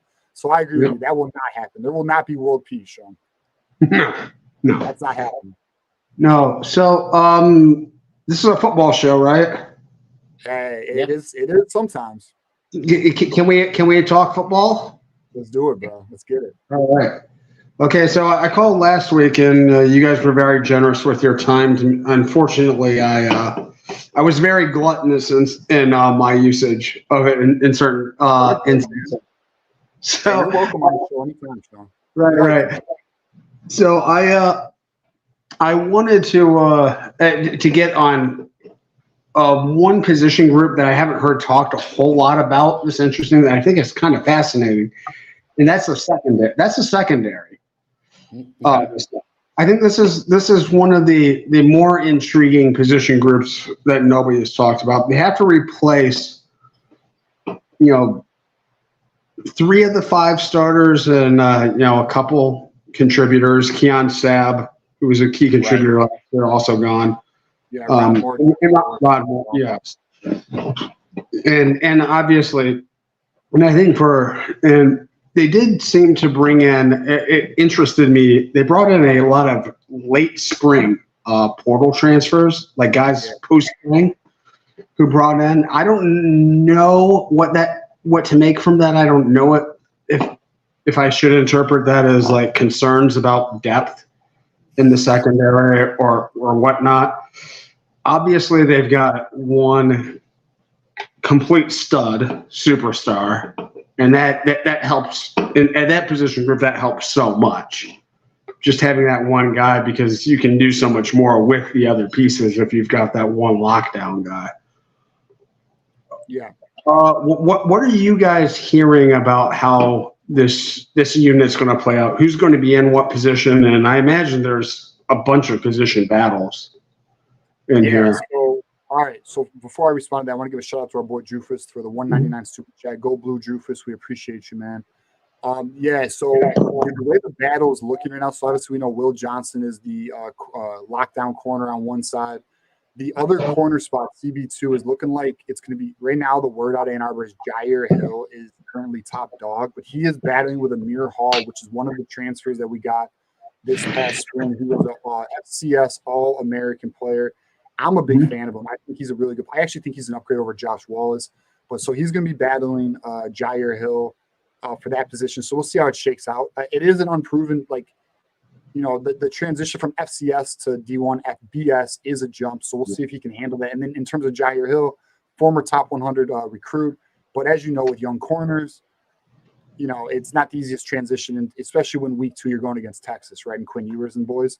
But and then the other safety is Makari Page. Makari Page is an all Big Ten caliber safety. He was one of the safeties last year. He was on the opposite side of Rod Moore, who unfortunately tore his ACL in camp, which sucks. And then the other position, Sean, it's going to be a battle between Wesley Walker and Quentin Johnson. Wesley Walker was the transfer we got from Tennessee. The buzz that I've heard is that Wesley Walker is looking like the starter right now. But Wink Martindale seems to be high on Quentin Johnson, who's returning. Quentin Johnson was going to go into the declare for the NFL draft, and he didn't. So he actually returned. So Wink Martindale actually recently said in his press conference 2 days ago, or on Monday, or was it Tuesday? It was either Monday or Tuesday. He said Quentin Johnson was an unexpected addition back to the team. So Quentin Johnson adds depth. Look, I'll say this, Sean, honest perspective here. Can I mention one more guy? Can I mention one more guy? Jaden Mangum. Zeke Berry at nickelback has been named. So Zeke Berry, according to Wink Martindale, has gone up to first in the depth chart. But he's still facing McBurrows in a competition, but he's separated himself a bit. No, that's a great point, John, because Zeke Berry is he's gotten a lot of hype out of. He's like one of the names that's supposed to be next, So yeah, great point. He's our nickel.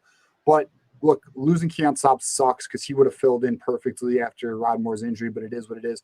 We have, and I had this, so Sean, you might not have saw our Texas preview show, but I told our Texas guy who the voice of college football Texas guy, Matt Miller, told me if there's a weakness on our defense that an offense should try to exploit, it's the number 2 corner in the opposite safety of Makari Page. Because and the reason why is it doesn't mean they're not capable, it just means they're unknown. They haven't proven themselves yet, and there are questions. So that's where we are there. Those are the only weak spots on the defense. And again, I want to preface, it's not because they're not good, it's because we don't know yet. We don't know what they're capable of. And do you think like the usage, the personnel packages they have on defense are going to be real similar to last year? Because Mike Sandersville was a nickel, but I think he played like 90+% of the snaps, which is pretty unusual in that spot. Like you know, like he stayed in during like heavy packages and stuff because he could be like a linebacker. I mean, I expect them to do the same thing again with Zeke Berry playing nickel. They appear to like two linebackers a lot, so it's really like a 4-2-5, to be honest with you. That's kind of like how they run it a little bit, but it's a hybrid defense. You know, it's versatile. So yeah, I expect Zeke Berry to take that Sandersville role. Now I'm not expecting Zeke Berry to be as good as Mike Sandersville. I think we'd all agree he was on another level. But I do think for a young player in his first time starting, he should have a good year. But I'll say this too, with Wink Martindale, I mean, there could be some change, but I expect it to be pretty similar because it's just a transition from Jesse Minter to Wink Martindale. It's the same defense. The only difference is it might be a little more blitz happy. Okay, well that's interesting. I heard you mention earlier in the show Jayshon Barham bulked up a little bit here. That's an interesting development because I mean that kind of tells you what kind of role you want to play. I don't think you're going to be putting someone in coverage a lot and have them bulk up to 250 pounds. Yeah, he's like 248. Well, also, even before that, he went 95 tackles over 2 years at Maryland. So imagine that plus bulked up on Michigan's defense. Yeah, but I mean, like he played kind of like a roving Mike and what was a pretty heavy cover too. I think he's a pretty heavy coverage linebacker type, and he is. And Maryland, right. He was Football Focus's #1 linebacker last year. So we got him from Maryland. He can play both pass and run. Now, I agree with you. It is interesting to see him bulk up to like 246. And there has been word out of camp there's been word out of Ann Arbor that they expect to use Jayshon Barham in not only the will role in passing downs, but also the Sam role on other downs, so this way they can rush the quarterback. Sam Webb even mentioned this today, but we've been talking about Jayshon Barham for months now. Sam Webb mentioned today that they plan to use Jayshon Barham in blitzing packages, and they think he's versatile like that to where they can have him do both. That's why he's up to 240, 246. So we'll see. I mean, Sam Webb, this is what I meant to say. And Sam Webb was even like, whoa, this is kind of crazy, but in Ann Arbor, they think he's an upgrade from Junior Colson. They think Jayshon Barham is better than Junior Colson, who went in the NFL draft this year. I think it was the 3rd round too. It was like right at the top of the 3rd round. He was expected to go in the 2nd, and he fell to like the first couple picks of the 3rd. Not really falling, but that was he was. Yeah, I thought he was one of like the more underappreciated players in the defense because he didn't make a lot of those flash plays. Right, he was just very reliable, very sound. He also played with 2 broken hands last year. He was a freaking monster. And I mean, like he was the guy that kind of set the defense, that made the calls. Yeah. And so you know, I mean, he got everyone in the right position. But you know that is interesting to see. I thought that was the most interesting thing I got at the top of it. Like Barham, wow, he put on almost 20 pounds of it. That's got to say something about how they want to use them. So definitely, I agree with that. I think it's very telling with the weight game. Okay, so one last thing before I let other people jump on. Any intriguing position battles going on in camp that either one of you are keeping your eye on here? Yeah, I'll go first, John. I'll let you run with it after. I mean, obviously we know the quarterback battle, so we'll skip that one. That one's big. The right tackle battle is big for us because Andrew Gentry, who is the potential starter out of all the Gentry. I heard he's like 6'5", 320. He's a monster. I'm sorry, 6'7", 320. He's a monster, former top 100 recruit. But the issue is a little inconsistent. So Jeff Percy and Andrew Gentry are going to be battling it. Cornerback 2 is an interesting battle.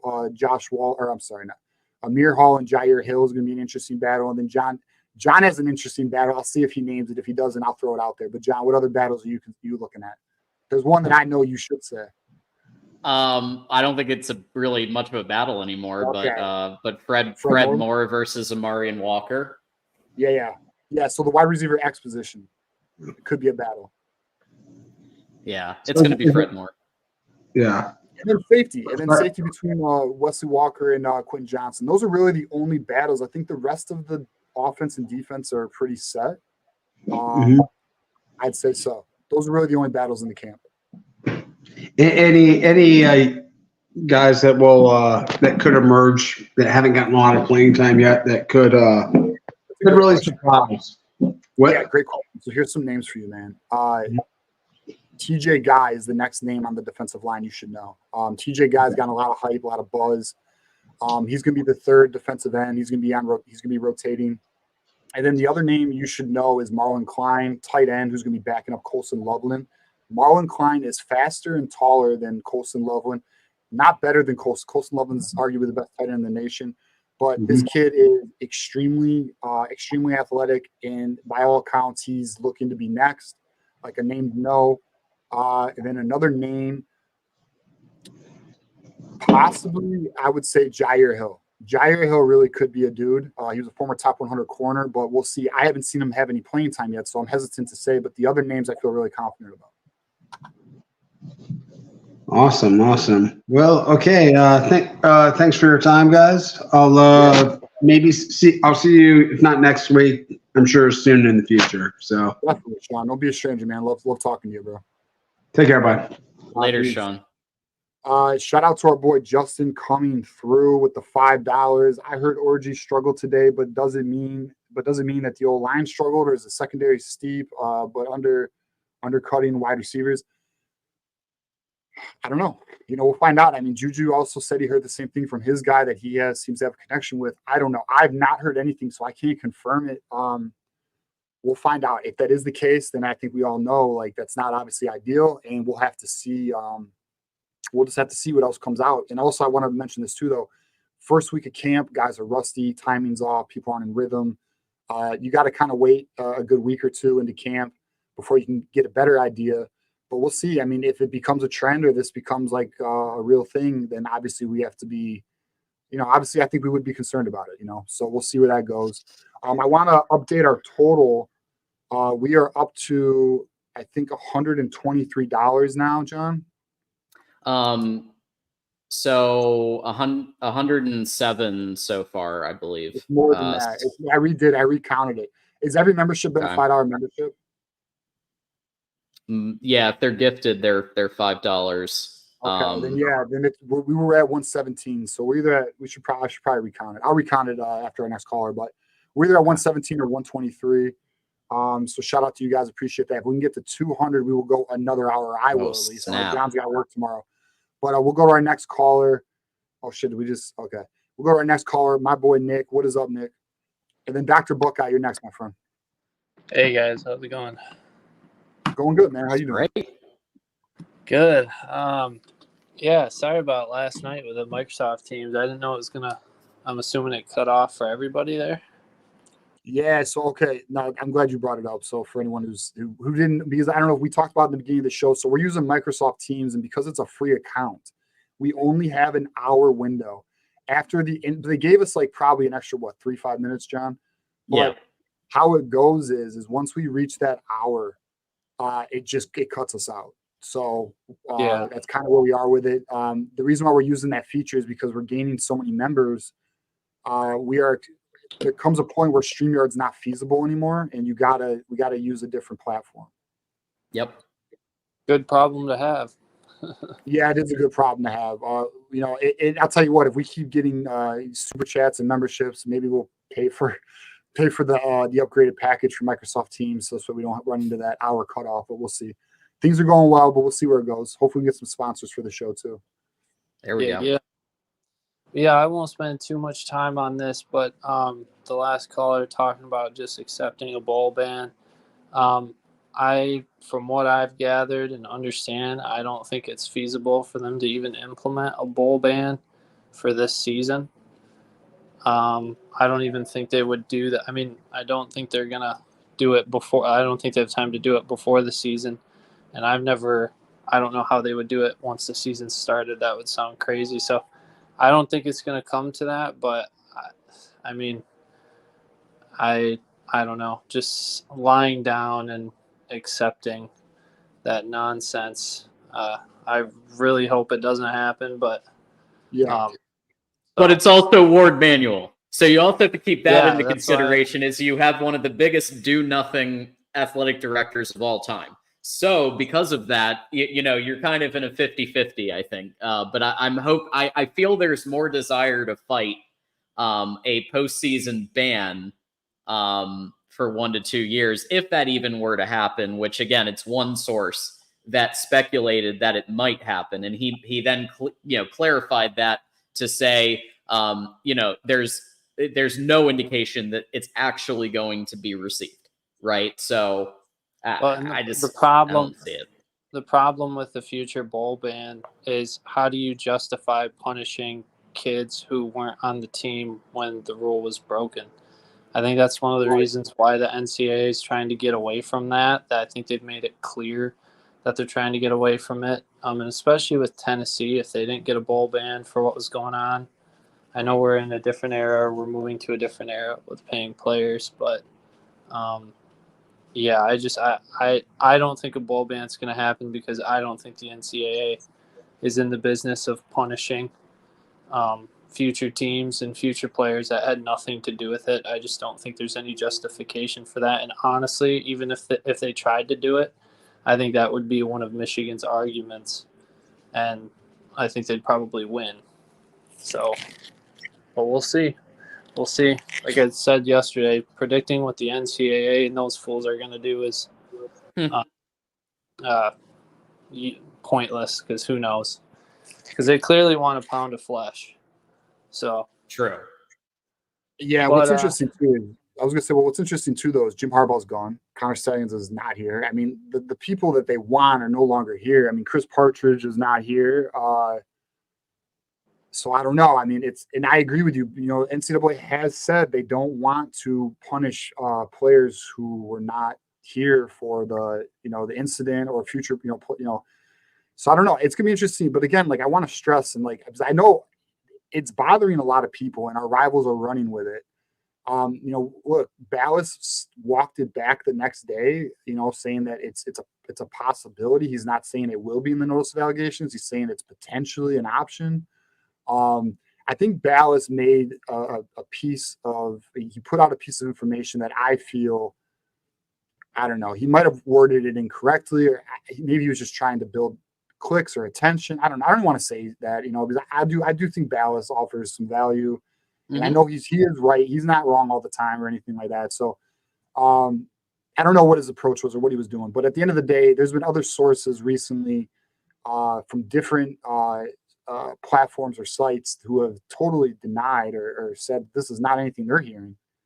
So, yeah, I don't know. So I just think we need to chill on it and just kind of wait and see. And look, here's another thing too. Ballas said this thing could come out Tuesday or anytime this week. It hasn't come out. So how accurate is Ballas' source right now? I don't know. It doesn't seem accurate at the moment. Yeah. The only thing I hear that's a commonality between everybody is nobody truly knows what's going to happen. And that's been the case through the whole thing. We've reported what we think and what we've heard, which is that is a whole lot of nothing other than, they may go for spirit of the rule. They may go for, because if anybody, so I actually retweeted the lawyer, Michelle, who was putting out like a summary of, kind of the fact that 1161, which is the bylaw that they were targeting, it's written for full-time staff, meaning the people that Connor Stalions hired are not full-time staff. Therefore, the letter of the rule was not violated. They may go for the spirit of the rule, or like conspiracy to violate the rule or something like that. That okay. I could see. I could see, but they don't have a lot. The problem with that is how does that equate to a bowl ban?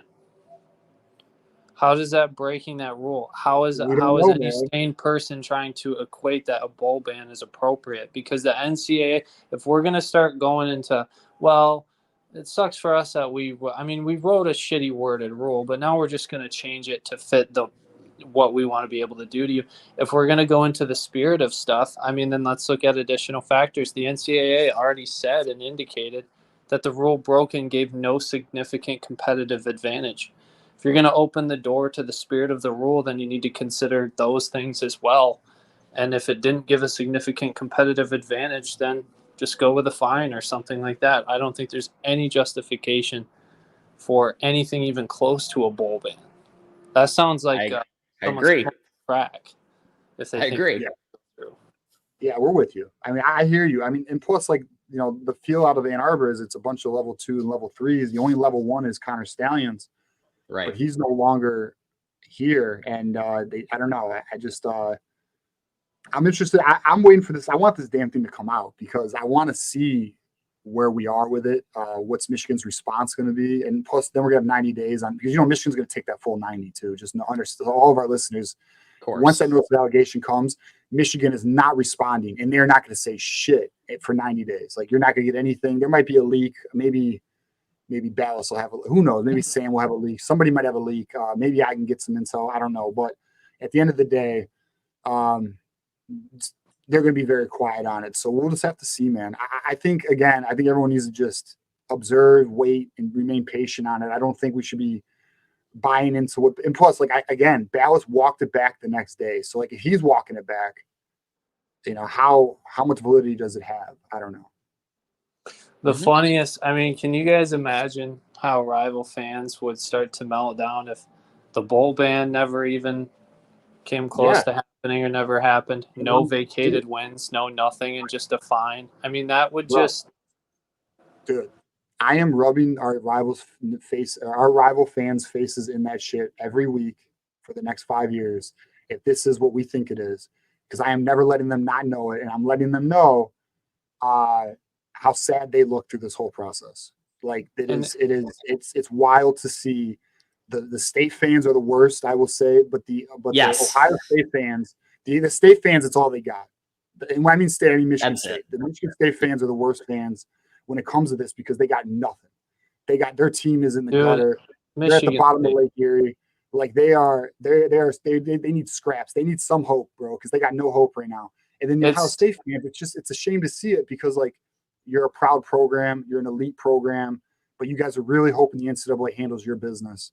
And that's the unfortunate thing to see. And so many, not all, because we have Buckeyes in the comments. We have Buckeyes. Are they going nuts right now? Are they what? In the comments? Are Buckeye fans? Are they? Well, we got some that we got our boy Steve in the comments who's always giving me shit. But we got Alex Martin and Doreen's always a good Buckeye. Sean Gunner's always a good Buckeye. Our next caller's about to give us some flack. So I can tell you that. He's a samurai. He's a samurai razor sharp sword. So okay. Well, maybe the next caller could address this and all rival fans can answer this question, because one of the reasons why Michigan fans are so perturbed about this whole situation is these rival fans, like you said, TJ, want the NCAA to do something because they want blood. Well, that is such a cowardly way. If they were real confident in their program, take revenge and take blood out on Michigan on the field. Right. Don't try to run around. And they refuse to answer that question. So I'd like that next caller and any Buckeyes in the chat or Michigan or Spartans in the chat to answer that question. Why are you guys going through the NCAA? Because to us, it looks like that's the only way you can slow down Michigan, because you guys don't think you can beat us on the field. If a team thought that they could beat Michigan on the field, I don't think that they would give a shit about the NCAA. You didn't hear Bama bringing any of that up. I don't think Nick Saban or Bama gave a shit. Exactly. Look how Bama handled it, right? You're right. Ding, Bama ding. never brought it up. And then not only that, Jalen Milroe and Nick Saban have both commented on it. And Jalen Milroe literally said, well, we couldn't beat them. They were the better team. You know what I mean? So, they said, you're right, man. The way Alabama handled it is how you would expect Ohio State to handle it. You know what I mean? Thank you. Alabama out. So, yeah. and I have, quite a few friends of the program and and people who are Bama fans, and all they said was good game. All they said was, you beat us, good game. Not a single word about anything cheating, you cheated, none of it. Because in the SEC, and Mark should call in because I see him in the comments, but in the SEC, they know it's a dirty game and no one's playing clean, no one's playing straight. And let's also be real here because, you know, we have Mark saying don't cheat. Ohio State's not clean, boys. Okay, Ohio State's playing players. Ohio State's been playing players for a long time. Maurice Collette has even said that he was getting financial benefit. He was getting passed through school. Your boy Pete Thamel, the Ohio State slappy, he wrote the article. I have the article saved. I could pull it up. Like, dude, look, Ohio State is no elite program's clean. If you think what Nick Saban was doing was clean, it wasn't. Georgia, the Valdosta coach in Georgia literally spilled the beans on Georgia. Kirby Smart and Nick Saban paying their players. Like, this shit's been going on for decades. And if anyone wants to argue, the competitive balance was shifted greater because signs were known versus acquiring talent, which I would argue has a far greater impact on the field, then you're out of your mind. Nobody's playing clean in college football, boys. It's what it is. Now, at the end of the day, should Connor Stallions have been doing what the hell he was doing? No. And do I think Jim Harbaugh knew about it? I don't think he knew about it. Personally, I think Stallions was doing what he was doing to be the best at his job. But I do think, and I don't have intel on this, I think Chris Partridge knew what was up because there seems to be some link there. And not because Chris Partridge was let go. Chris Partridge was let go because he told a recruit, he told a walk-on, not to say anything if he doesn't know anything. And that walked-on told the NCAA, and because of that, it became a big deal in November. So they fired Chris Partridge. Jim Harbaugh was pissed off about that. That's the deal there. But at the end of the day, nobody's playing clean, guys. And Ohio State is not clean. They're not. Sorry. You guys think you're in moral school. You're not. Tennessee, LSU, Georgia, Alabama, Michigan State, Penn State, Ohio State have all broken rules. They've all had scandals. They've all been dirty programs at one point or another. And then now those fans, it's basically what irks, I think, Michigan fans is it's cheaters calling us cheaters. That's what it looks like. Didn't even have classes for their players. Just pushed them through, graduated them. What the fuck, dude? Yeah. And what about the FBI wiretap? What happened to that with Arizona and all those schools? Nothing. What happened? Rashawn Gary said Clemson offered $300,000 from Clemson. Yeah. Exactly. Nothing. Hey, that's not cheating, though, Nick. That's not cheating. Paying players, buying talent. That's not cheating. There's no unfair advantage there. Why does everyone think in the 2010s you had Ohio State, you had Alabama, you had Clemson, and Georgia dominating that shit because they were playing the game harder than everybody. It's facts. Man, it's comical. It's comical. That's why I can't wait for Urban Meyer ain't clean. Urban Meyer from Florida, come on. Dude. Yeah, dude. Yeah, I mean, and that's there's a lot of stupid rules, but now we've just established after this whole Michigan thing that you break any rule, you're just a cheater. So that's been established by other rival fans. They don't want to dig into the nuts and bolts of how much of an advantage it gave or anything of that because they know that would destroy their narrative. But that's why I'm just ready for. I'm with you, TJ. I'm ready for it to come out and see. So, but I'm ready too. I do think that we've seen little cracks in the NCAA's armor in terms of getting frustrated. For example, their people said, it isn't just a cheeseburger. Like literally they said the PR, their communications guy said that it isn't just about a cheeseburger because they were losing so tremendously in the PR battle and the NCAA had to come out and say that. So there's been little public cracks, where you can kind of see what members of the NCAA are thinking. When they did that, they broke their own freaking bylaw. Yep. When they made a comment, you're not allowed to do that. Tom Mars posted the exact bylaw on Twitter. As soon as I saw that, I was like, what the hell? This should just be thrown out right now. I mean, because it's not the investigation wasn't complete. It taints the whole thing. And turns out, yeah, it actually basically was just a cheeseburger. So he was full of it. Yeah, he bought a recruit and his parent a cheeseburger, which is what happened with that the initial scandal. It's just that was Can't do hilarious. that. But then you got Maurice Correct getting a car, getting money, but that's okay. Maurice Rashawn Gary getting $300K offered to him from Clemson. Like, what are we doing here, bro? I've never you know what? Throw the cheeseburgers in the chat. By the way, we've got a cheeseburger emoji, so any YouTube member gets that. Hey, let me give a shout out to Justin here. $5 super chat. Marlon Klein from Germany played soccer. He has the speed. He has built. Yeah, he did. So anyone who doesn't know about Marlon Klein, he came from Germany. Played football in Georgia for about 2 years. He's a dog. He's looking good. And then we got some more here. I want to hit on these, Nick. So my bad. I just don't want these guys hanging. We got a bunch. Okay, John, we got to keep counting here. I'm up to date.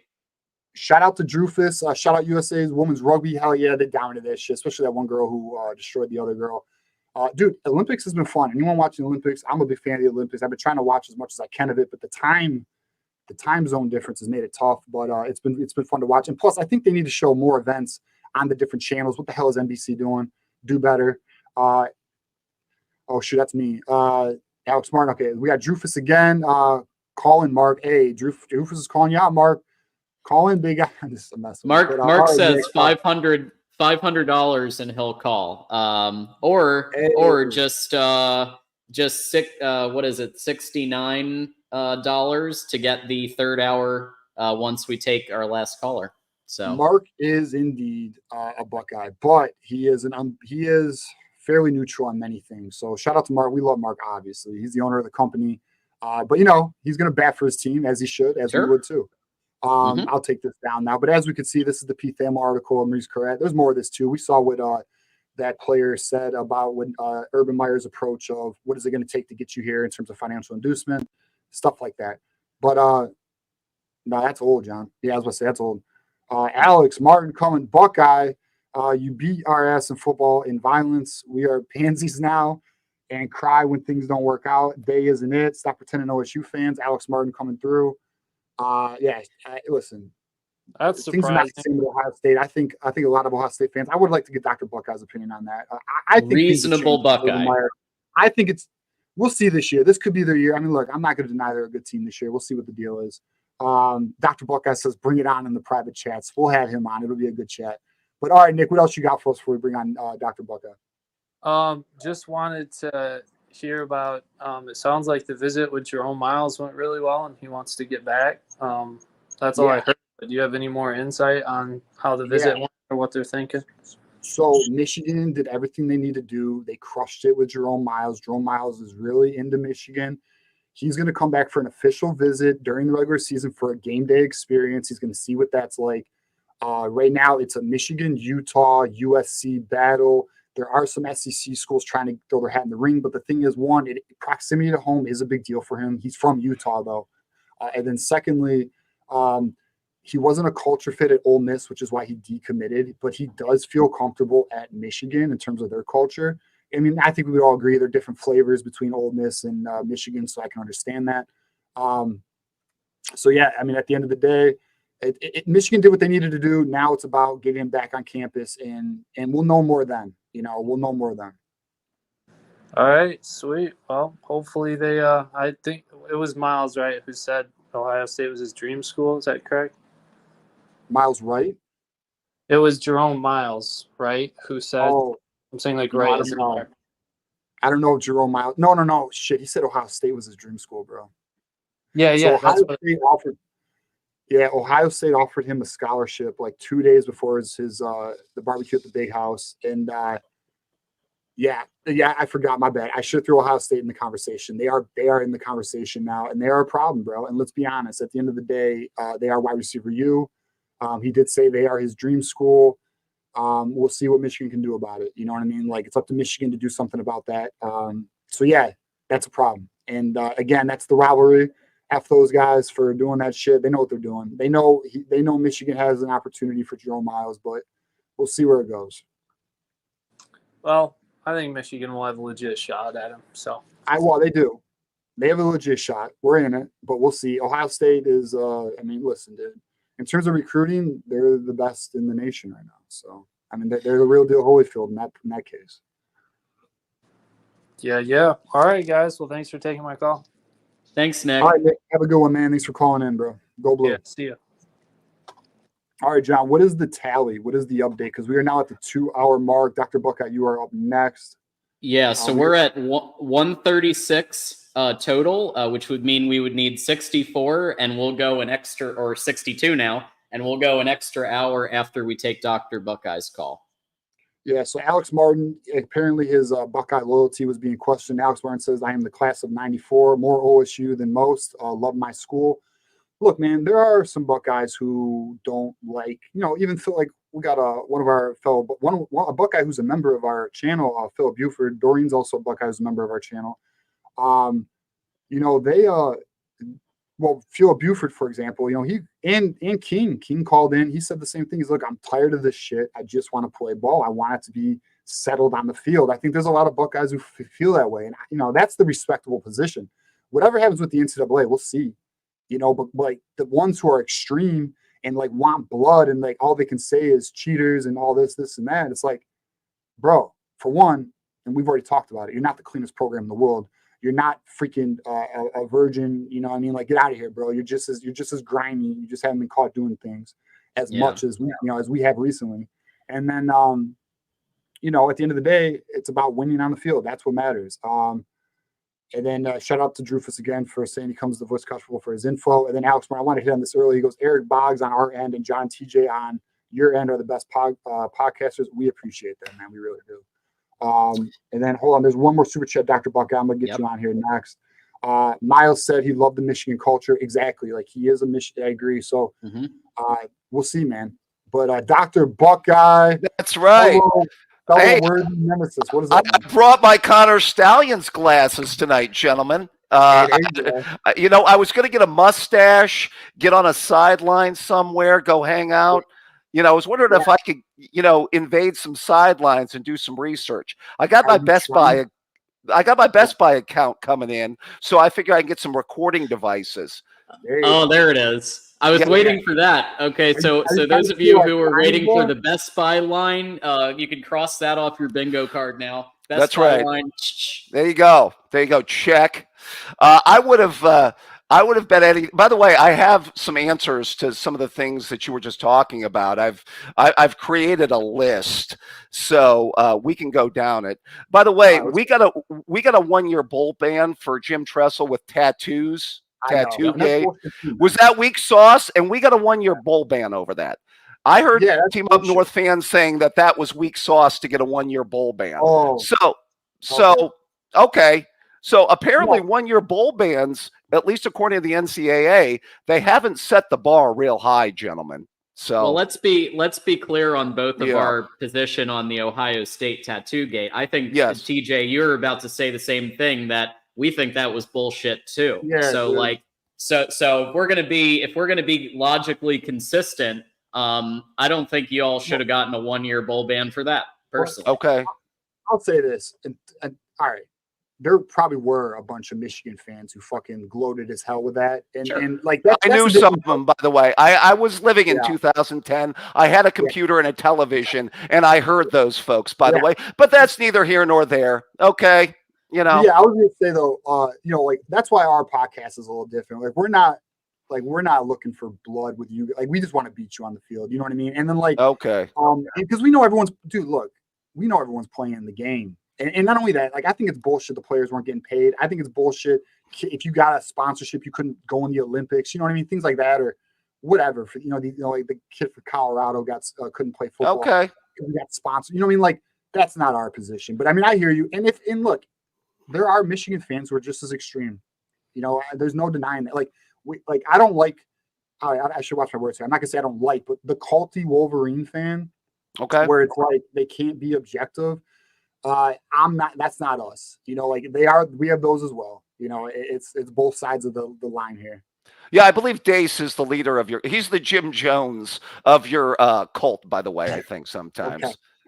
Fair enough. Come to me, my children. Do not drink the Kool-Aid, kind of guy, But I digress. I was just going to say, though, I will say this, though, about the Jim Harbaugh situation. I just want to put that out there. A couple things. Okay, so it's documented that the Stallions was on the sideline in Columbus in 22 telling Moore and telling Minter plays. That's documented, and that's a fact. He was doing as many signal people do on elite teams. Okay, and he was being flown to stadiums and doing what he did. It's been, he was at Central Michigan game, on the sideline doing all that and given Hold on a second. Let me just finish my statement. I'm gonna wrap this up real quick. He was being flown to these places, being, sent to games to do all this type of work, which is a little bit beyond the above board situation that's supposed to go on from my understanding. And Jim Harbaugh, who's paid millions of dollars and given all kinds of control, knows nothing about that. How does that not sound fishy to a person that, to be fair, to a person that's, let's say, a Tennessee fan, or a person that's, let's say, a fan of Cal, that has nothing to do with our rivalry and could care less about us or you? Go ahead. Yeah, all right. Floor is yours. Okay, all right. So regarding the CMU thing, did you hear what I said about that earlier in the show or no? I did not. Go ahead. That's why I want to hear your opinion. Are you familiar with Jake Costa, who just got let go by CMU? I'm sure maybe. I've heard the name. I'm not super familiar with the situation. So Jake, all right. So he just got let go 2 days ago. Jake Costa. He was the quarterbacks coach for Central Michigan. Jake Costa was on Michigan staff for 4 years previously as a staffer, a lower level staffer. Okay. So this has been getting public. So I released this to our audience. So what occurred with Central Michigan is Jake Costa got Connor Stallions onto the sideline for Central Michigan. He asked Connor Stallions to come on their sideline to help diagnose plays for Central Michigan against Michigan State, which is why, and this you'll hear me here, why he was on the sideline versus the other events, which were from the stands video recording. So the way he was doing it previously, we know this, is he was getting tickets from the stadiums in his name, which is a dumbass move. We all know that. And he was recording from the sidelines. But the reason why he was on CMU's sideline for the Michigan State game is because Jake Costa brought him in, got him gear, and he was doing work for them personally. That was not a Michigan. He was doing a favor for Central Michigan because Jake Costa asked him to come help them out. Now, majority of Central Michigan had no idea, which is why he was there in disguise. And if you look at his picture, he has hair. He doesn't have hair. He was wearing those glasses like you were wearing. He was trying to remain in. He had a mustache. Did he have a fake mustache or something going on there? He had a beard going. He had the goatee beard. He was doing the Bobby Valentine thing when he was with the Mets. Yeah, I remember that. So majority of the Central Michigan, I don't know how many knew on Central Michigan, but the reality was Central Michigan was not even aware that Jake Costa brought him in. He was doing work for them. This is why there is no connection in terms of Michigan. Like he was working alone. This is some lone wolf shit. And then in regards to going to these games or having a network of people go to these games and record the thing, the argument for Michigan is this, Dr. Buckeye. Go ahead. No, so it is he was lone wolfing it in the sense of Connor Stallions was just trying to be the best at his job. And my position is this: I don't think Jim Harbaugh knew about it, and I don't think a lot of the coaching staff knew about it. But here's what I'll say. Okay. I think Chris Partridge might have known about it. Now, I don't have intel on that. I don't have any indication on that, but I do think it wasn't that Connor Stallions had nobody. I don't think I do think Partridge might have been in on it. Now, Partridge, for those who don't know, formerly a New Jersey high school coach, came to Michigan. Then he went to Ole Miss, where we all know the SEC plays dirty. He came up here. He was the linebackers coach after Ole Miss made him co-defensive coordinator. I think there may have been some connection there with Chris Partridge. I think there might have been one of those things on the low, but I do not think it got to Jesse Minter. I do not think it got to Jim Harbaugh. I think they thought Connor Stallions was just fucking excellent at his job, because Connor Stallions did have a reputation of being one of the best code breakers in college football. But where it got fishy is Buckeyes, Ohio State, other schools started seeing, why is Connor Stallions buying tickets for games? That's right. Because it wasn't just Central. Well, a couple of things. It wasn't just Central. I heard it was pretty much a lot of Big Ten schools, number one. Number two, first of all, Minter and Moore don't know, and he's telling Minter and Moore pretty exact plays about run right, run up the middle. It's going to be, basically the specific play that's going to happen. This has been documented. Second thing, and this is just the overarching larger point that I'm going to make here about Jim Harbaugh. Bottom line, if they're going to pay him millions of dollars and give him that contract, isn't it his job to know? I mean, yeah, I mean, with great money and great power comes great responsibility. I don't know if you gentlemen have heard that line. I've heard it somewhere like 10 zillion times. And by the way, I'll close with this too. And just to say, I think Kirby Smart is doing dirty over there because I think, yeah, okay. Just to show some consistency here, I do think that Georgia has a program and some serious cultural problems of their own.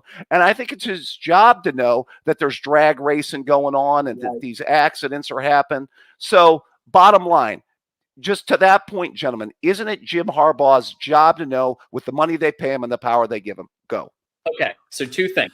I want to answer both of your points. So the first about the Connor Stallions situation.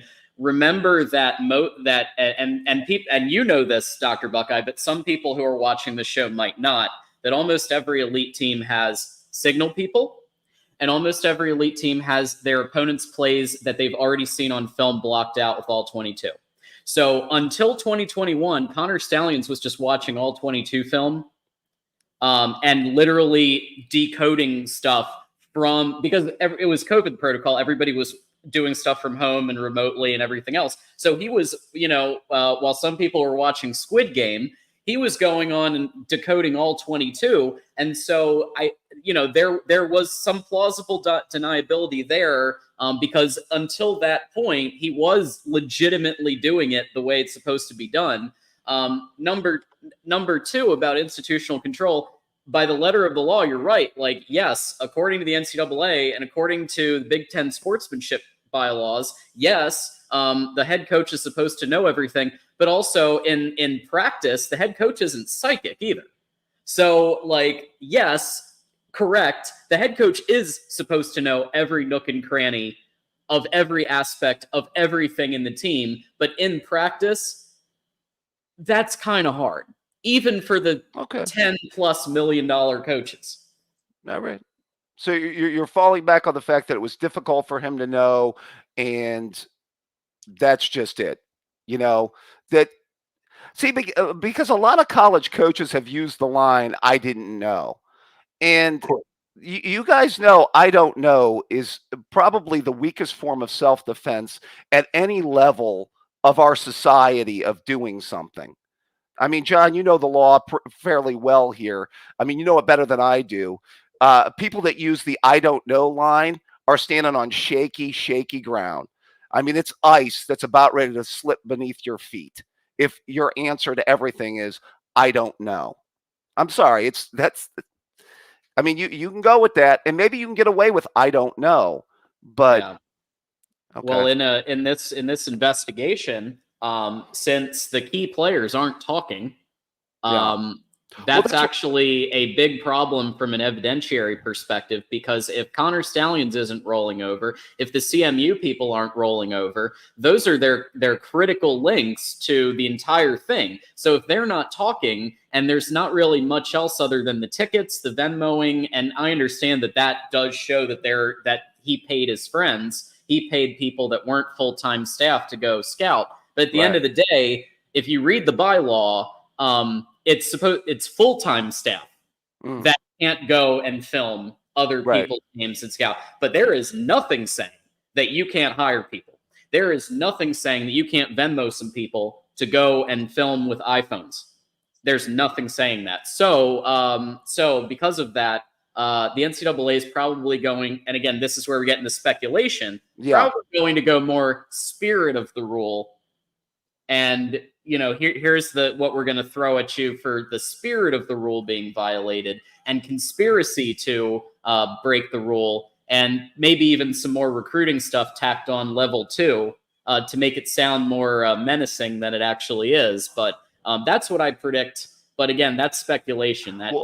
That's not. I'm not reporting that. Well, I will say this: the NCAA punishing players that come after for what happened before, I mean, let's be real here, guys. That's been happening since the beginning of time. That's hardly like new news. But it's tough. If you're looking at the NCAA spot, it takes them 10 years to investigate something. They give you 90 days to go ahead and go about this. This is why I think you guys could probably put this off until, maybe after the first of the year or something like that. And I wouldn't be surprised if you don't get the bowl ban this year. I wouldn't be surprised because I think you guys can string this out, and I fully expect you to do so, as you were mentioning earlier. So, I get your point when it comes to that, but the fact that the tough part for the NCAA is this: if it takes them forever to investigate and college players keep on moving on, the crime was committed. They're going to have to give out some kind of punishment.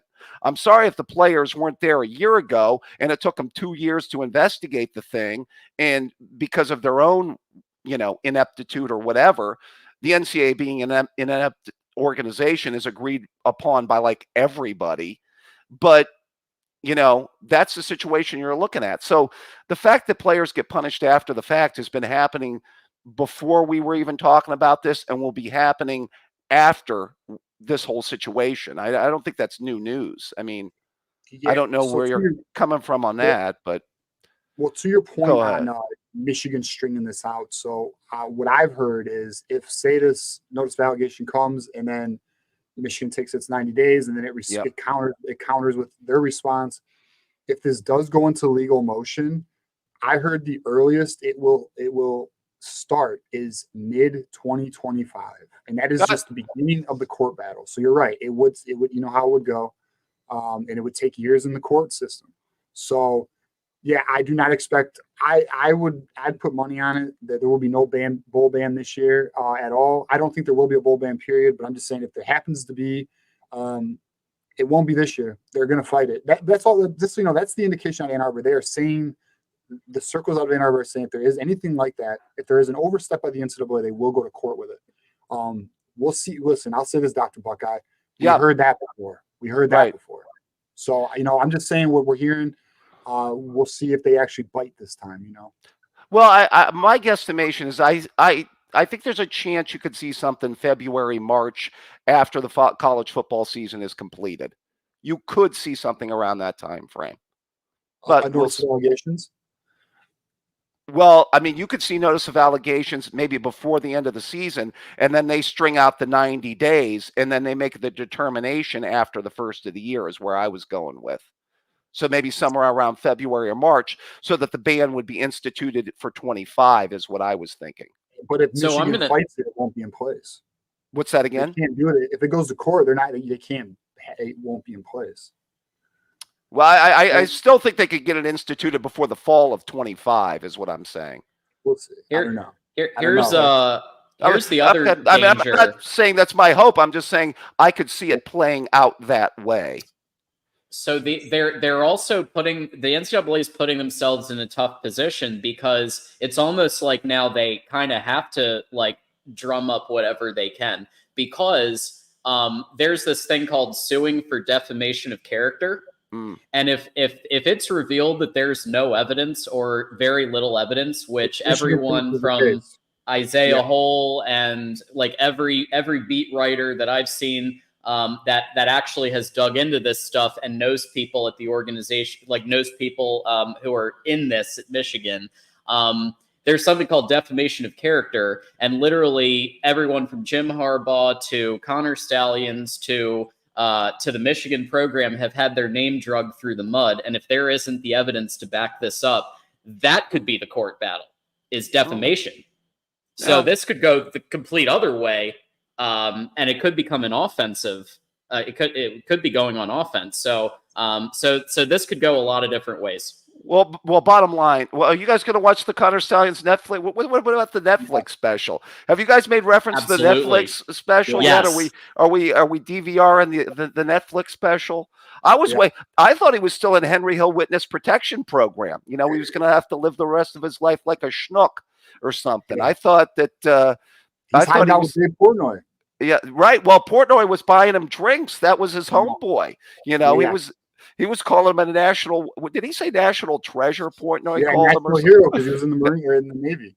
Yeah, But, well, hey, yeah, no, but regarding that documentary, apparently we're going to learn about the manifesto. We're going to learn about Commissar, you know, and the word is out of Ann Arbor again, Dr. Buckeye. So that's all I got for you here. But sure, it's going to paint Michigan in a good light. It's not going to paint Michigan in a bad light, apparently. But we'll see. Well, I have no idea what to expect with this documentary.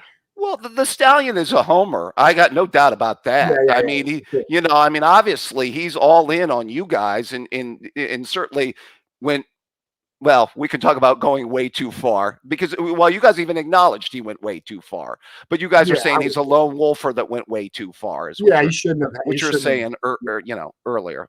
Okay. I would agree. I mean, I don't think he should have been videotaping sidelines. But, I mean, there's also a belief that we're not the only school that has done that, you know.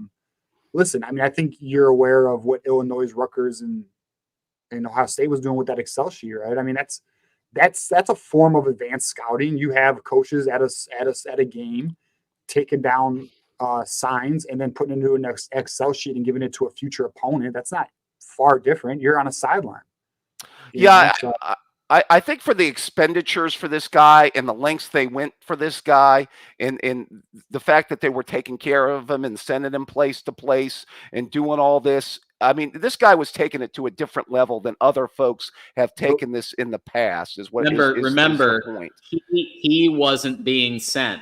We need to just remember that. Like, he was the one who was sending out Venmo payments. He was the one who was. I got it. But he hired his, basically part-time help. Friends, college kids, to go there. College kids. Understood. John D. and Jim Harbaugh knew nothing about it. I got it. I got it. We don't know. We don't know. That's what I'm hearing. That's what I'm hearing you. Well, he's enjoying his time in Los Angeles right now, I'm sure.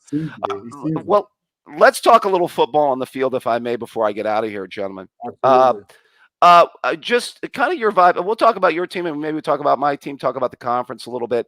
What is your, by the way, your guys' feel on this quarterback situation? I mean, can Mullings be an accurate passer or is he just, what's that? I mean, not Mullings. I'm sorry. I was speaking about your running back, about Orgy versus Tuttle. My bad. Mullings is your other running back, right? Yep. But Orgy versus Tuttle. I mean, are you confident that he can be an accurate down the field passer, or I mean, what are your expectations there? Yeah. So, listen. Prior to the spring game, I've had my concerns because I'm sure you're aware. Like in high school, he was a low 50% completion thrower. Right. And how much can you develop in 3 years of development? I mean, you can. It's possible. It's not the easiest thing to do. It is easier to make the transition from high school to college than it is college to the NFL. The only person who's ever really achieved it is Josh Allen. But other than that, in the spring game, though, I'll say this: he looked good, and he I was more concerned going into it. I was less concerned coming out of it. But I'll say this: we're getting some rumors, and I can't verify the intel that we've been getting, but there's some rumors that he hasn't looked good in the first few days of fall camp. Again, I can't verify the intel on it, but there's just been more than one person who has said this, and they're not Buckeyes; they are Michigan people. So we'll see on that. I don't know if he can. I'll tell you what, Dr. Buckeye, if he can't, sure, then it's going to be a Jack Tuttle, Davis Warren situation. And if it's a Jack Tuttle and he's our QB1, our ceiling's not very high. Well, let me ask: is he going to be out there mostly be a running quarterback, run zone read, do stuff like that?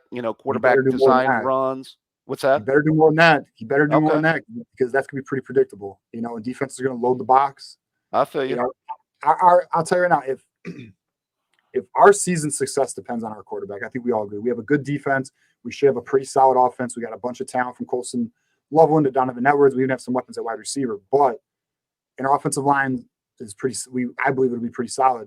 The quarterback is going to limit our level of success. I mean, we could be anywhere from an 8-win team to probably a 10-win team, at best 11. But I'm anywhere from 8 to 10 right now. But again, if and the only reason why I'm at 8 is if it's like Jack Tuttle. All right, let me ask you this. Well, let me go ahead, John D. I'm sorry. So think of it. Yeah, you're good. Think of it like building a house. You've got your foundation. Your foundation, in my view, is the defense. and the players that are coming back on offense. And I think that the defense being as legit as it is with 5 returning starters, and I don't even think Ernest Hausman counts in that, and technically he was kind of a pseudo starter. But you're looking at about 7 to 8 wins just on the foundation because of how good that defense is. You're going to be able to beat, teams like Fresno State, Arkansas State, that, with that defense. Where Michigan you start State. Michigan State, right. But then you start to look at how you build that first story, and then you look at, okay, if it's Tuttle, he might not be able to conduct the orchestra to the level where you get all the way up to the playoff run. He might add a win, maybe you get up to 8 or 9 wins, right?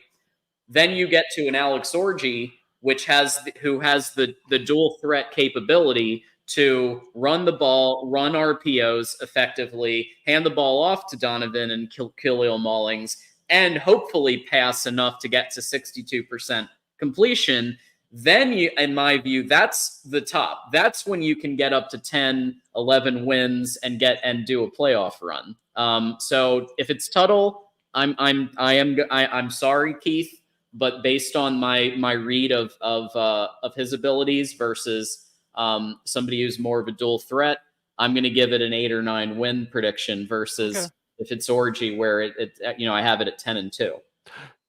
On an accuracy scale, 1 being the least accurate passer you've ever seen, 10 being the most accurate passer you've ever seen, rate the 2 guys. Jack Tuttle. Rate Tuttle and Orji. So Orji, I'd put him at probably. I think he can get to a 7. I do. Wow. So our goal for Orji, just so you know, you probably don't watch all of our shows, which I don't know what you're doing with your life. You should. Spending a better life, but I'm kidding. That's a joke. 62% is our goal for Alex Orji. I think he can be about a 6, so I put that at the 60% range. Jack Tuttle is more accurate, but here's the problem with Jack Tuttle. So I put Jack Tuttle, I guess, at a 7. Where did I put Alex Orji? I put him at a 7. Alex Orji is a 6. I'm sorry. A 6. Okay. Alex Orji is a 6. I put Jack Tuttle at a 7, but here's the problem with Jack Tuttle. Long range, he's a short to medium range passer. I don't have faith in his deep ball. Alex Orji has deep ball power, but he doesn't have deep ball accuracy. I think Alex Orji can be a short to medium passer as well. So I put Alex Orji at a 6, a 7 for Jack Tuttle. And Davis Warren's probably a 7.5, maybe an 8. But there seems to be a reason why we don't hear more about Davis Warren. Yeah, he might be in. He might light it up in the spring in more scenarios like the spring game, and maybe during other pieces of practice and camp. He hasn't shown as much. But I would put Orji at again, it's very unknown because we haven't seen much since high school consistently of passing. He had about a 55%, I believe, in high school. That's why I'm saying if he can get up to 62, I would put him at about right now, probably 5.5 to 6 on the passing. Whereas Tuttle I would put closer to 6.5 to 7 based on the fact that when he had consistent reps, he was in the 50 to 60% at Indiana. So if you adjust that a little higher, because we know that Indiana's line is nowhere close to Michigan's line. I do think he's a little better on the accuracy, but again, that's not factoring any type of running ability into either of them. One last thing about your squad, and then I'm going to get to the Buckeyes, if you don't mind, just real quick. With the Edwards Mullings backfield, how even of a split do you guys expect that to be, or how much more slanted to Edwards do you expect it to be? Just how do you see the carries divvied up this year? I expect a Blake Corum, Donovan Edwards split. I think Donovan Edwards is going to get his run this year because I don't know if you're aware, but Donovan Edwards actually had a hard time last year taking the backseat to Blake Corum. It really affected him off the field too. He went through a lot of mental, psychological battles over it. It frustrated him. So I believe Michigan looks at it okay, this is your year. We're going to give you the rock. And then Mullins is going to come in and he's going to give you a breather. And, the occasional third and 1 or 3rd and 2, I do think Mullins will probably get it. Although Edwards has bulked up to about 212 right now. So I expect about a 70-30 split or a 65-35 split. Donovan Edwards. Yeah, and then, hold on, let me get to these super chats, John. Okay. We're building up. Let me just knock these out. Does Ryan Day know everything that's happening at OSU, Justin? Shout out to Justin for the $5 super chat. The NCAA will back down. What about wiretaps at Kansas and Arizona? They didn't do shit about any of that shit. And then our boy, Michael Jones, appreciate you, Michael Jones. Word on the street is you were gone for a while, but you're back to the community, Michael Jones. I appreciate that. Go Blue from Suffolk, Virginia. Shout out to you, man. All right. Oh, and then one more thing. Troy Wilbur, you mentioned in the comments that you needed to be put in the right tier for your membership. I looked it up. You're still in those who stay. Let me know if that's incorrect. If that's incorrect, I don't know. But on YouTube's end, that's where you are. Let me know. But all right, Dr. Buckhead, what else you got for me? No, I was just going to give a thought on Ohio State. I was asked about the quarterback situation the last time I was on. As I've said, and I will continue to state, I'm optimistic. And I'm going to be realistic here. I said slight upgrade. You notice I didn't say. You've heard other Buckeye fans say major upgrade over Honda, Kyle McCord, as our dear friend Zach Smith has been known to call him. Or as a friend of mine once said, remember, a Honda Accord is actually reliable. But I digress. The point being is I do think Howard is going to be a slight upgrade. I think the run threat helps a little bit. I actually think he'll be a little bit better statistically, obviously, than he was at Kansas State, because he's going to have much better weapons to throw the ball to. We'll know when we make the trip to Eugene. That's going to be huge, and we're going to see there. That's going to be proof. But the bottom line situation, Zach had a couple of interesting comps with this Buckeye team and kind of their path to win the title. Because, you guys remember the run of quarterbacks that were winning national titles there for a period of time. The first two quarterbacks to win a national title in the playoff era were Cardell Jones and then Jacob Coker, right? Yep. And then it was that run of NFL starting quarterbacks. It went Deshaun Watson, Tua, Trevor Lawrence, Joe Burrow, and Mac Jones. Jones being the weakest of them all, but was a starting NFL quarterback, not going to be probably a starting NFL quarterback anymore. But, a lot of those teams, obviously had superior quarterback play. Then the last three champions have really been built around defense and quarterbacks not having to do as much as those previous quarterbacks. Because obviously 19 LSU and 20 Bama were offensive-oriented football teams. They weren't built around the defense. Goes without saying. So the bottom line is Smith's comp to this team was 21 Georgia, maybe 15 Bama, where they build around a top 5 I believe top 2 or 3 defense and a top 5 rushing game. And then that O-line ain't 2021 Georgia. well, I mean, first of all, the offensive line, I will say this about the offensive line. We didn't lose to you guys because of our offensive line. Is that a true statement or an untrue statement? Last year you lost because of McCord, and I'd say some other factors, but McCord was very inconsistent. I'll say this though, Dr. Buckeye. Go ahead. In the third quarter, you guys were pushing us around. We did. That drive against you guys was one of the best drives, I think, against your defense the entire year, to be fair. I was scared. I saw you guys doing that. I was like, uh-oh, they figured us out. But then it stopped again. Like, it just, so I'm not, your offensive line to me, listen, you guys can beat majority of college football. It's that 1% of college football that I feel like your offensive line has a hard time against. Right. Well, I'll say this, though. If you go back and look at our 14 offensive line that we won with, not loaded with a bunch of 5-star guys. Really, I mean, go back and look at that 14 line. I mean, Taylor Decker's gone on to have a really good NFL career, but Price and Elfline were solid players, but Boren, Baldwin, some of these other guys, these are good players. These aren't great players, is what I'm saying. And I think that I think the offensive line is going to be better than it was last year. It's kind of like, I guess maybe I'm taking a little bit of a McCord, the quarterback situation view. I think it's going to be an upgrade from last year. I don't know if it's going to be a major upgrade. And by the way, the other thing too, really good running backs make offensive lines look better than they should sometimes. That's also a fair statement. And I think Henderson and Junkins can make, average offensive lines look better than they should. That's why I'm so optimistic about the running game being top 5. Yeah, no, listen, I think your argument is sound in the sense that we have seen recently teams, you need a quarterback who is good enough to get you to win, doesn't need to be elite. As long as your team around you is support, you have a supportive staff around you in terms of defensively, offensively. I think that's true.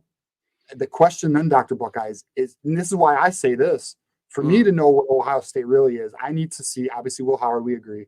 Yeah. And two, what's the offensive line and defense? To me, your season's going to depend on your offensive line, your defensive line. And if your defensive line, offensive line can live up to its hype, right? Yeah. Then, yeah, you probably do have a good enough quarterback to make a very long run in this 12-team playoff. Maybe even win it, right? I don't deny that. But to me, I have to see it because, like, you guys brought in, like your center, for example, Seth McClellan. Yeah. We saw what he did. We he had a bad Rose Bowl. He had a bad Rose Bowl, obviously. And like, to us, in like, I'm sure you can understand from our position, we feel like our defensive line can still beat your offensive line. So that's where, or I'm sorry, our defensive line can beat your offensive line. Like, that's where we are with it, So like, but look, if we have a quarterback problem, I don't know how much it's going to matter, because at the end of the day, you're probably going to outscore us. But we'll have to find out, Again, and this is what I talk about too. Like, we're talking about the heavyweights, we're talking about the elites, we're talking about LeBron versus Jordan here. We're talking about, so we're talking about degrees of separation. So yeah, I mean, that's where we are. I mean, would you disagree though that your season's going to come down to your offensive line, your defensive line play, and Will Howard? Well, first of all, I'm really optimistic about the defensive line. I mean, I know there's not a I think everybody kind of critiques this defensive line hard because there's not a dominant pass rusher. There's not a guy that – now, I do think last year Sawyer closed the year really, really strong.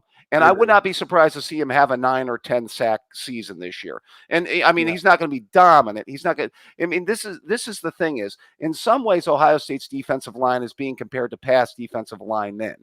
Because they don't have a Bosa or they don't have a Young, it doesn't mean that their defensive line isn't very good. And I think that's a false argument. I still think you could have a really good defensive line, and we don't have a Bosa and we don't have a Bosa or what's up, a Bosa or Young. Well, I was gonna say, like, we haven't had, like, we usually have a dominant rusher, whether it be Hutchinson or Kwity Paye or Jabo had a good year. Jabo, but last year we didn't have like a dominant rusher, but we did have dominant inside defensive tackles with Grant and Graham. So I guess we do. I was gonna say last year look out for Josiah Stewart though. But I will say this. From an offensive line perspective, I know that Carson Hinsman was not at practice. For I guess that. That might be why McLaughlin and Josh Padilla were on center. Yeah. But I'm wondering if it were me and I saw the terrible snapping that McLaughlin did in especially that game against Michigan, but it wasn't just that game. It was throughout the season at Alabama, just not as noticeable because it wasn't as big of a stage. Yeah. But I would probably move McLaughlin to guard and have Hinsman be the center. But what do you think? That's going to fall with the O-line. There were two guys that last year most Buckeye fans weren't crazy about. It was Fryer at tackle and it was Hinsman at center. Actually, Simmons got better at the tackle position as the year went along, and the guard play was good but not great. I think that overall, I think if the tackle play is solid, I will say this, for McLaughlin to be all that bad, he was a multiple year starter, I believe, at Alabama. So, if you're a multiple year starter at Alabama, 2 years. That's what I'm saying. He started 2 years at Alabama. I mean, usually Nick Saban's not plugging in a lot of bad players for 2 years. If they're bad for a year, he's usually getting them out of there. Now, maybe there was regression there, maybe it was the Tommy Reese effect. Maybe that's what. Maybe we'll put it on Tommy Reese. Maybe Kenneth Grant and Mason Graham were just that difficult. They make all centers look bad, But we'll see. I mean, again, we'll see on it. But I want to get to these super chats because we actually have some questions for you, Dr. Buckeye. Absolutely. Our boy Jordan, new to the show. Shout out to Jordan. Thank you for watching. Hope you stay, my friend. Wow. God bless y'all. Go Blue. First time tuning in. God bless you, bro. Jordan. Welcome to the voice of college football and the Michigan channel. That's our tradition. Yeah, absolutely. And then Justin has a question for Dr. Buckeye. He says, "Is Aaron Nolan? What's your thoughts? Do you think Aaron Nolan's going to leave after this year? I'm sure you've heard that. I mean, I will say this. We're talking about the quarterback situation at Ohio State this year. The future of the Buckeye quarterback situation in the upcoming years is going to be really, really good. And they've got actually a lot of riches because they've got Nolan, they got Sane coming in. Tavian St. Clair is coming in through recruiting, who's one of the best quarterbacks to come out of the state in like a while. So they're going to have some decisions to make. There's, they got some riches there. I like what I saw from Aaron Nolan on tape, but from what I'm hearing, Sane is a different kind of beast. So, and then I've watched a lot of St. Clair on tape too, and I'm really impressed there. He tore it up at the elite, and I think he's going to be really good coming up here in the future. So I'm partial to some of our in-state guys as well. So, but yeah, I mean, it's going to be interesting to wash out. I mean, that's good. That quarterback position come 25, 26 is going to be really interesting to see who the starter is.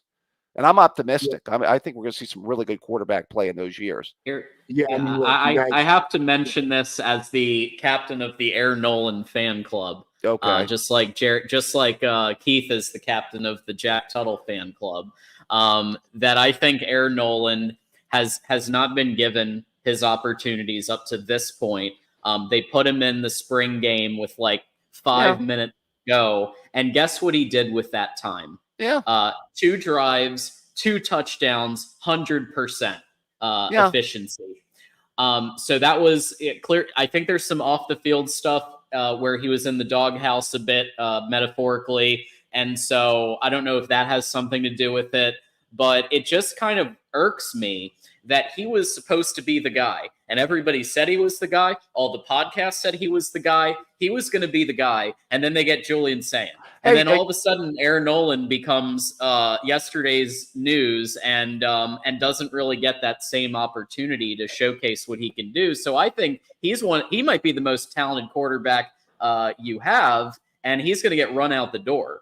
Well, no, I mean, there's nothing to say, John, you could not see, well, maybe a more even-handed Burrow-Haskins spring game matchup between the two. Like they had the Burrow-Haskins 18 matchup. Now, after Haskins did what he did against you guys in 17, I think the job was already going to be his. Mm-hmm. And nobody knew Burrow was going to be Burrow. And Burrow's first year at LSU was what it was. But, I would love to see like a spring game duel where Sane and Nolan are given a certain amount of reps, and let's just battle it out. I mean, that would be, I think a good situation for both. I mean, that way we can at least try to see it on the field, Yeah. Yeah. And I think Michigan's going to have a similar issue in a couple of years because we're getting a lot of extremely talented quarterbacks like Brady Hart, possibly Trey Taylor, and we got Carter Smith right now, and then Jaden Davis last year. We may find ourselves in a position where one of these quarterbacks happen to go somewhere else. So, I mean, it's what happens when you have an embarrassment of riches. What about the in-state guy? What about the in-state guy that you lost? Was that bad, or was it? What's wrong? We lost 2 of them. Bryce Underwood or Dante Moore? Yeah. What about the Underwood situation? I have not heard you guys comment on the Underwood situation. I'm sorry. We have. I'm in and out a little bit on the call-in. I mean, the in-state guy like that, and you guys can't get him to Ann Arbor. I mean, what's going on here, guys?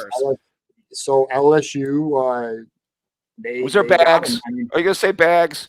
Well, there are bags, but listen, it's also because he likes LSU's offense more than ours. That's the reality of it. Yeah. He likes, and like, also remember Jaden Daniels just won the Heisman. Like, LSU has a lot to sell a quarterback. It wasn't, listen, LSU has offered, LSU's not only offering him money, they're offering him housing. They got his parents a nice little situation. There's some things going on with LSU, but there's no doubt he likes their offense more than our offense. There's definitely going to be recruits, because Michigan's, I don't know if you know this, Dr. Buckeye, Michigan's selling to recruits right now that we're going to expand the playbook and evolve it, which is how we got Brady Hart and how we're about to get Andrew Marsh, who's a top 50 player in the nation. He's a wide receiver. That's what they're selling. They're like, listen, our new offense we're going to evolve it. They were telling the same thing to Bryce Underwood, but Bryce Underwood was, he'd rather go to something he's seen, which is LSU. You see their offense. It's a quarterback friendly offense. Yeah, it is what it is. We lost it. It does suck though. That's a hard loss. That's a great player. Bring back Gaddis. Let's bring back the air raid. You guys try the air raid. You guys air raid. You guys. Hey, well, I can't help it. You guys tried it with a runt quarterback and an inept offensive coordinator. It didn't work. You guys had good receivers that year, though. By the way, you guys did have good receivers that year. I know. Speed in space was a lot of long developing reverses and end arounds and long developing inside zone, and it wasn't actually a lot of speed in space. We had a 5-star quarterback in Shea Patterson, you know what I mean? Like, and he was good as hell his freshman year at Ole Miss. I don't know what the fuck happened, dude. I'm gonna be honest with you. I don't know what Josh Gaddis did to our guys, but all right. And then let me get a shout out to Moose here on the membership. If you get to the membership, shout out to Moose. Thank you, big my Moose. dude Moose. Another membership. Dr. Loki Detective Loki's losing the gift off right now. Moose is winning the gift off as we speak right now. We should keep tally on that next time if these guys ever do that again. Like, we should keep counting who's winning it. Totally. And then Justin again, Dr. Buckeye. I'll say your proper name. Dr. OSU, your defense edge players are average. That's what he's saying. He says Sawyer in 4 years didn't even average up to Stewart or more. Break that down. And then he has one more. The Alabama transfer during the spring game, he threw 1 or 2 interceptions. Who's the Alabama QB? I think he's talking about Sane. Sane did not have a particularly great spring game. I mean, he's a younger guy, but I think there's great potential there from what I've seen. Now, we're going to have to see it, I mean, he's not going to start this year. There's some fans that were trying to talk up Julian Sane playing this year. If he's playing this year, that's an issue. I think we're pretty much reserved to the fact that and I still think it could be a competition between Brown and Howard. I want to put that out there, though. I mean, there's a lot of Ohio State fans that are still intrigued by Devin Brown, but I mean, the guy got hurt twice last year. It's tough to be productive when you're not on the field. So, and it would have been one thing if he would have had an awesome and it wouldn't gotten hurt, but Yeah. Definitely. I mean, we'll see though. I mean, look, you got talent. You're good at quarterback. But yeah, all right. Shout out to Moose though. Hey man, I know you're tapped out. You've done a lot, Moose. Lay low, dog. You've done well. We appreciate you, man. Shout out to the Moose. Big Moose, man. You're the man, dude. But yeah, definitely. I mean, all right. Let me ask you this, Dr. Buckeye. I know you've been out for a while. No, go ahead. Give me a prediction for your season for Buckeyes. What are you thinking? What are you one? What are you expecting? And then 2, give me your realistic prediction. And then 2, give me your prediction on the game. Okay. I'll say this. I am of most Ohio State fans. Most Ohio State teams I've been extremely confident in going back to the 90s. Usually have had their quarterback coming back. I'd say like 98, 06 when we had Troy Smith come back. Even the 15 team when we had multiple quarterbacks come back off of that team. Obviously, a couple years ago when Stroud came back and we were highly rated to start the 22 season. But that being said, I think this defense is, like I said, I think it's going to be lights out. I think it's going to be top 2 or 3, maybe even the best defense in the country. It could be. I think we're going to have the best secondary for sure. I actually love this running game. I think Junkins was a huge move because I think you had to have an insurance policy for Travion Henderson. So I think, again, we can have a top 5 rushing attack. I think we're all interested to see what Chip Kelly can do with this offense. Still love our wide receivers. But bottom line, I do think they might get slipped in one. I am between 11-0 or between 12-0 and 11-1. I'll go 11-1 right now, but I would not be surprised at 12-0. I would not be surprised at 12-0. My prediction for the game right now, early feel would be something like a 27-13, 27-14 kind of game. Okay. All right. So who do you think that you said you might get a loss though? Who are you planning that loss to? Well, if it could happen early. It could happen at Eugene. Eugene's going to tell a lot, particularly about the offensive line and the quarterback situation. Like the 2 issues you guys were talking about earlier. We're going to see how well we can run the ball. By the way, it's crazy. Everybody's got Dylan Gabriel as the best quarterback in the Big Ten this year. I don't know how much you guys are buying that this year. Although, you know what? They plug in a lot of quarterbacks in Oregon offenses. And I never was a Bo Nix fan. I thought Bo Nix was awful at Auburn. And he goes to Oregon and he's a 1st-round draft pick right now. I mean, go figure, right? But yeah. Well, I do have Dylan, just so you know, I do have Dylan Gabriel as the number 1 quarterback in the Big Ten. I think isn't that like being named valedictorian of summer school, though? I mean, do you see a lot? Do you see a lot of really good quarterbacks in this conference this year? No, That's what I'm saying. Moss at USC. I mean, Will Howard's top 3. Who's better? Yeah. All right, between Moss, Gabriel, and Will Howard, who do we got? Drew Aller. I don't know about you, Dr. Buckeye, but I don't believe in Drew Aller. Well, here's the thing with Aller. I'll say this about Penn State. Penn State's doing him wrong at wide receiver. Sean Clifford and his pension plan at least got Hamler, Parker Washington, Jahan Dotson to throw the ball to while he was there. He's got Julian Fleming, who was a washout here, as his best receiver right now. He's got like nothing at wide receiver this year. I mean, did you guys see any difference makers on the outside, on that team last year? Usually Penn State at least has one guy that's a difference maker. I think their best player was Olu Fashanu on left tackle, to be honest with you. Well, I thought their best players were on defense, actually. Yeah, their defense, Manny Diaz did call a good defense for most of the season. And their running back core is also good. Pretty good against most defenses. Right, yeah, but you got to have some threat of the pass. And, I actually think Aller could be solid, but they just don't – they have nobody that can separate. When we played them, I mean, there was just nobody. I mean, nobody threatened us on the outside out there. Nobody, I mean, at least you guys had the tight ends to throw the ball to. He didn't have anybody. I didn't see any threats. Yeah, but he also, I feel like when Drew Aller I feel like he gets happy feet. I feel like he has a hard time reading the field, especially when he played against us. I mean, again, our defense was one of the, if not the best, it was one of them. And we make it hard on quarterbacks. We really do, because we disguise coverages and all that. But I don't know, man. Whenever I watch Drew Aller play, I just feel like he gets nervous or he can't handle the moment. We'll see this year. I mean, unless it's against West Virginia. And then look out, because he's just turning into Aaron Rodgers all of a sudden.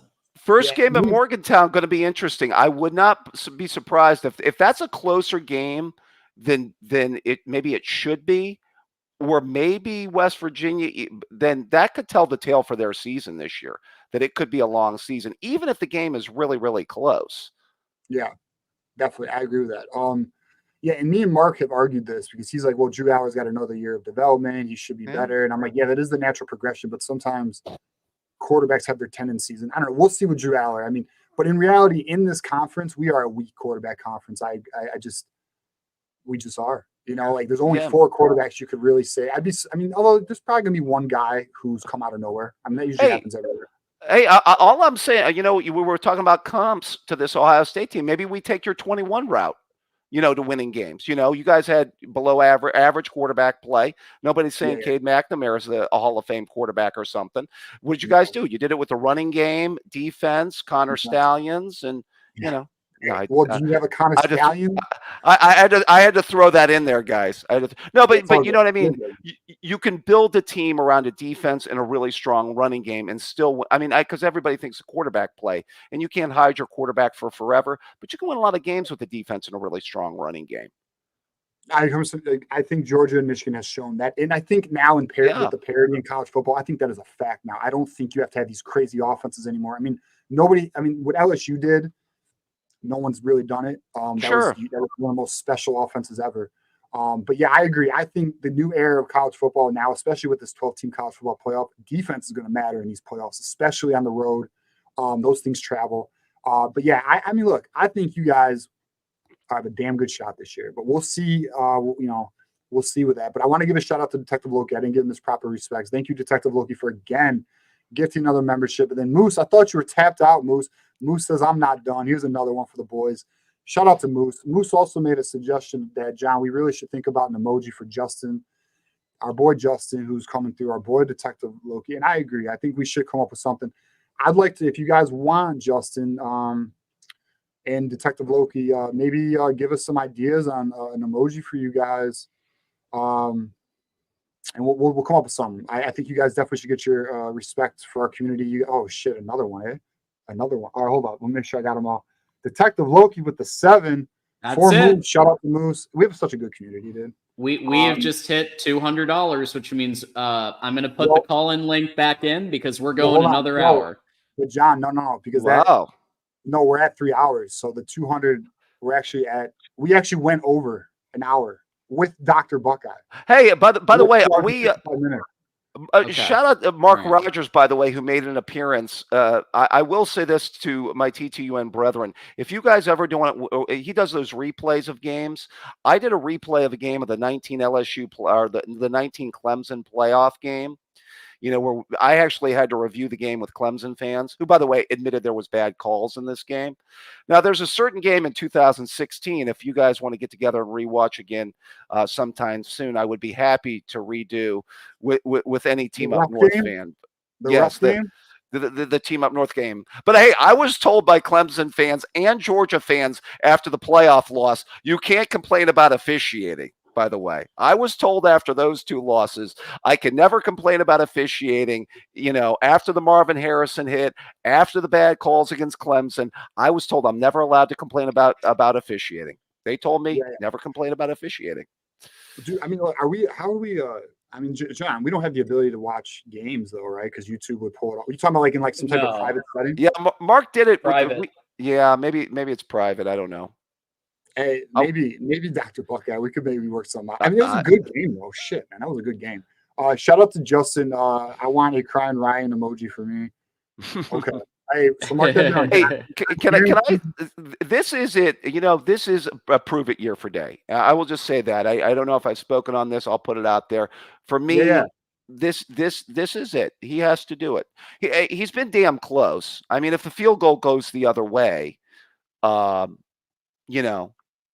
or if Marvin Harrison doesn't get knocked out, which is huge, nobody can lose their best offensive player and hope to beat Georgia. Let's be fair. If Brock Bowers broke his leg that game, Georgia would have been in a lot of trouble too. You know what I mean? Their best offensive weapon. So, this is it. This is it. To me, this is the one. Yeah, so Mark got in trouble for that watch party.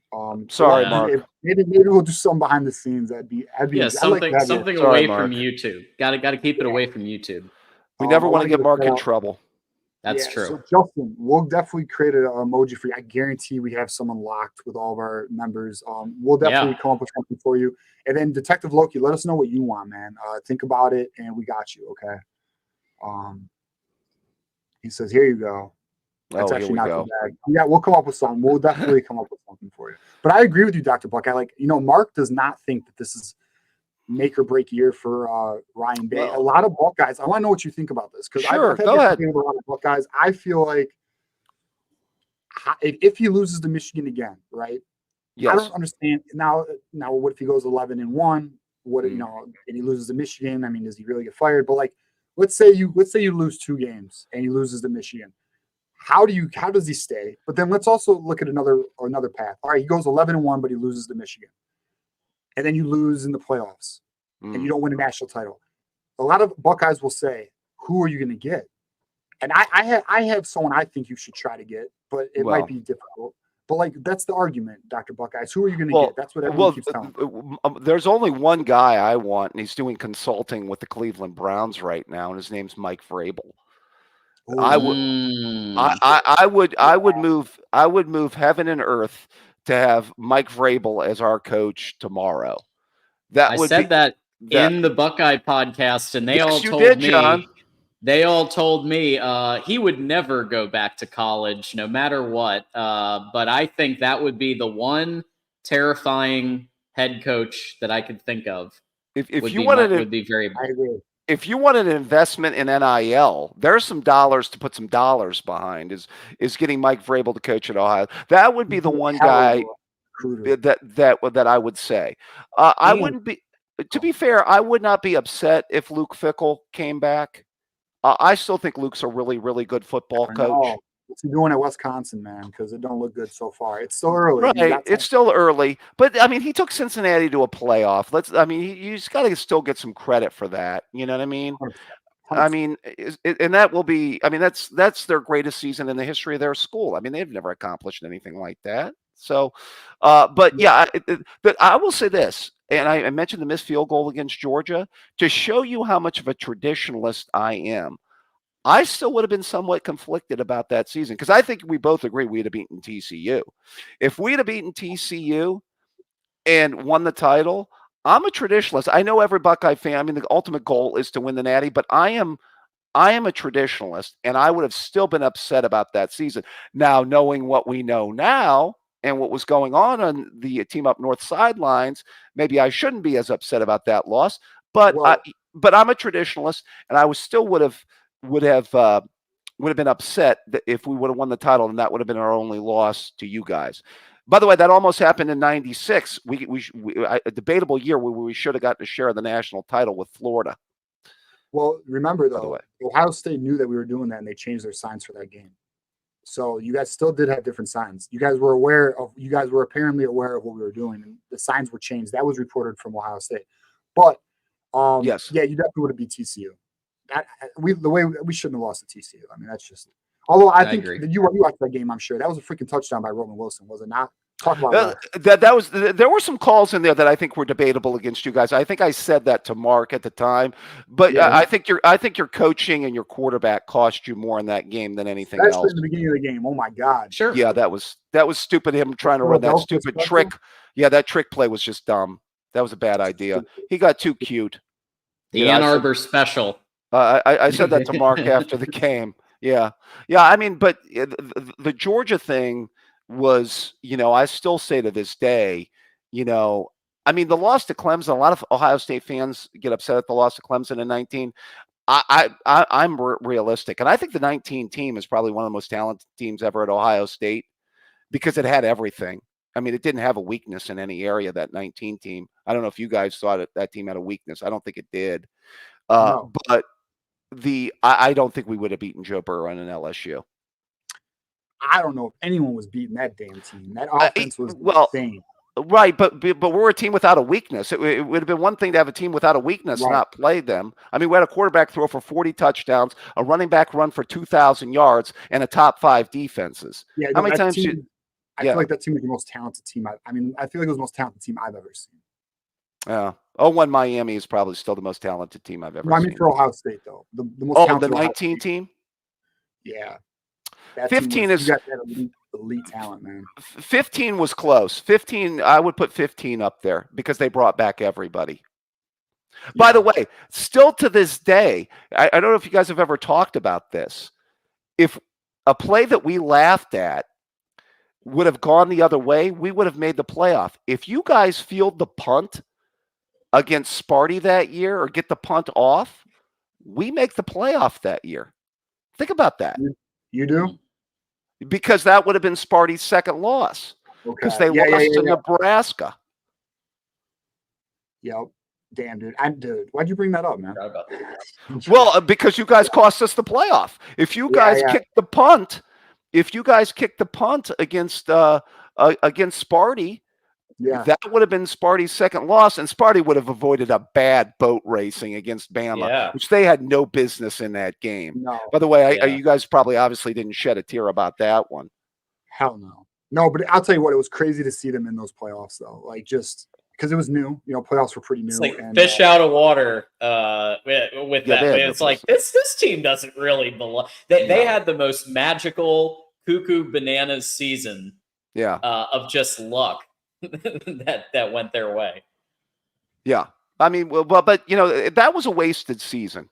That was a wasted season for Ohio State. It was that 15 team because they brought back everybody, from that team. So definitely. Hey, Dr. Buckeye, we're gonna let you go. Alex Martin. All right. Hey, my man. We are actually done for the night, bro. We hit the 3-hour mark. If you call in next Thursday, we got you. I'll put you at the front of the line. But all right, Dr. John D. I'll see you on Zach Smith or other podcasts, I'm sure, right? Hey, maybe. Sure, we'll see each other. And I believe Mark mentioned that tomorrow we will be doing the Big Ten live show, which I'm assuming will be at 7 p.m. Eastern, which will be a call-in show as well. So I'm sure I'll come by and hang out there too. All right, I may give a shout out. Gentlemen, thanks for the time. I certainly appreciate it. It's always a pleasure when you call, man. It's all good. Take care, guys. Go Blue, buddy. Go Buckeyes. Yeah. So, hey, Alex Martin, apologies, man. You called in at our 3-hour mark. We hit what was our final tally, John? 101. 202. So we did hit 202. The first 100 got us to our second hour. The second 100 got us to our third hour. So we are at 3 hours. We are maxed. So we are done for the night. But call in next week, Alex Martin. I appreciate you calling in. And what a show, John. What a show from our community showdown. We had a damn gift off, which we're gonna definitely have to. We're gonna start tracking those because that was fun. I got to get a little better at my my bidding voice, like moose. But anyways, shout out to you guys, Detective Loki. Thank you, Justin. Thank you, everybody who freaking donated. From I'm trying to Jordan, Michael Jones, Drufus, Alex Martin. I think even threw some at us. Yeah, man. Everybody, if I forgot anybody, I apologize. Oh, Power Plant with the $10 early super chat. So thank you, everybody who donated. I appreciate all of you. Again, the community is growing. It's great. We got a bunch of new viewers. That's great. And we had a great show. Listen, we had Ohio State fans calling in. We had, obviously, our fellow Wolverines calling in. Great conversation all around. Football season is here. Camp is here. We could talk ball.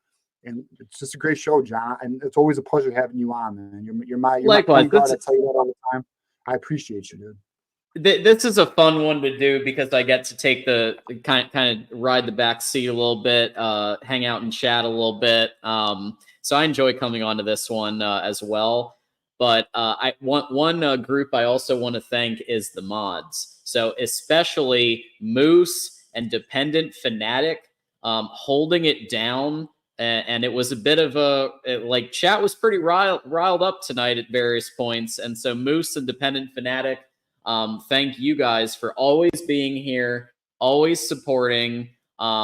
Moose, I hope you're feeling better and that you're back to fighting fit very soon. And congrats on the 65 pounds again. Like, that's a big achievement because I can tell you losing 25 even is hard. It's hard to maintain that, and then keep dropping. So kudos. Absolutely. And I also want to apologize again to Alex Martin, bro. I assure you, you call in next week, I got you, bro. Okay. So that's on me.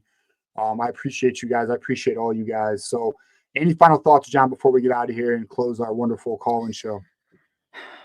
My final thought is stay tuned because there's a lot we don't know right now about a lot of things. But here's what we do know.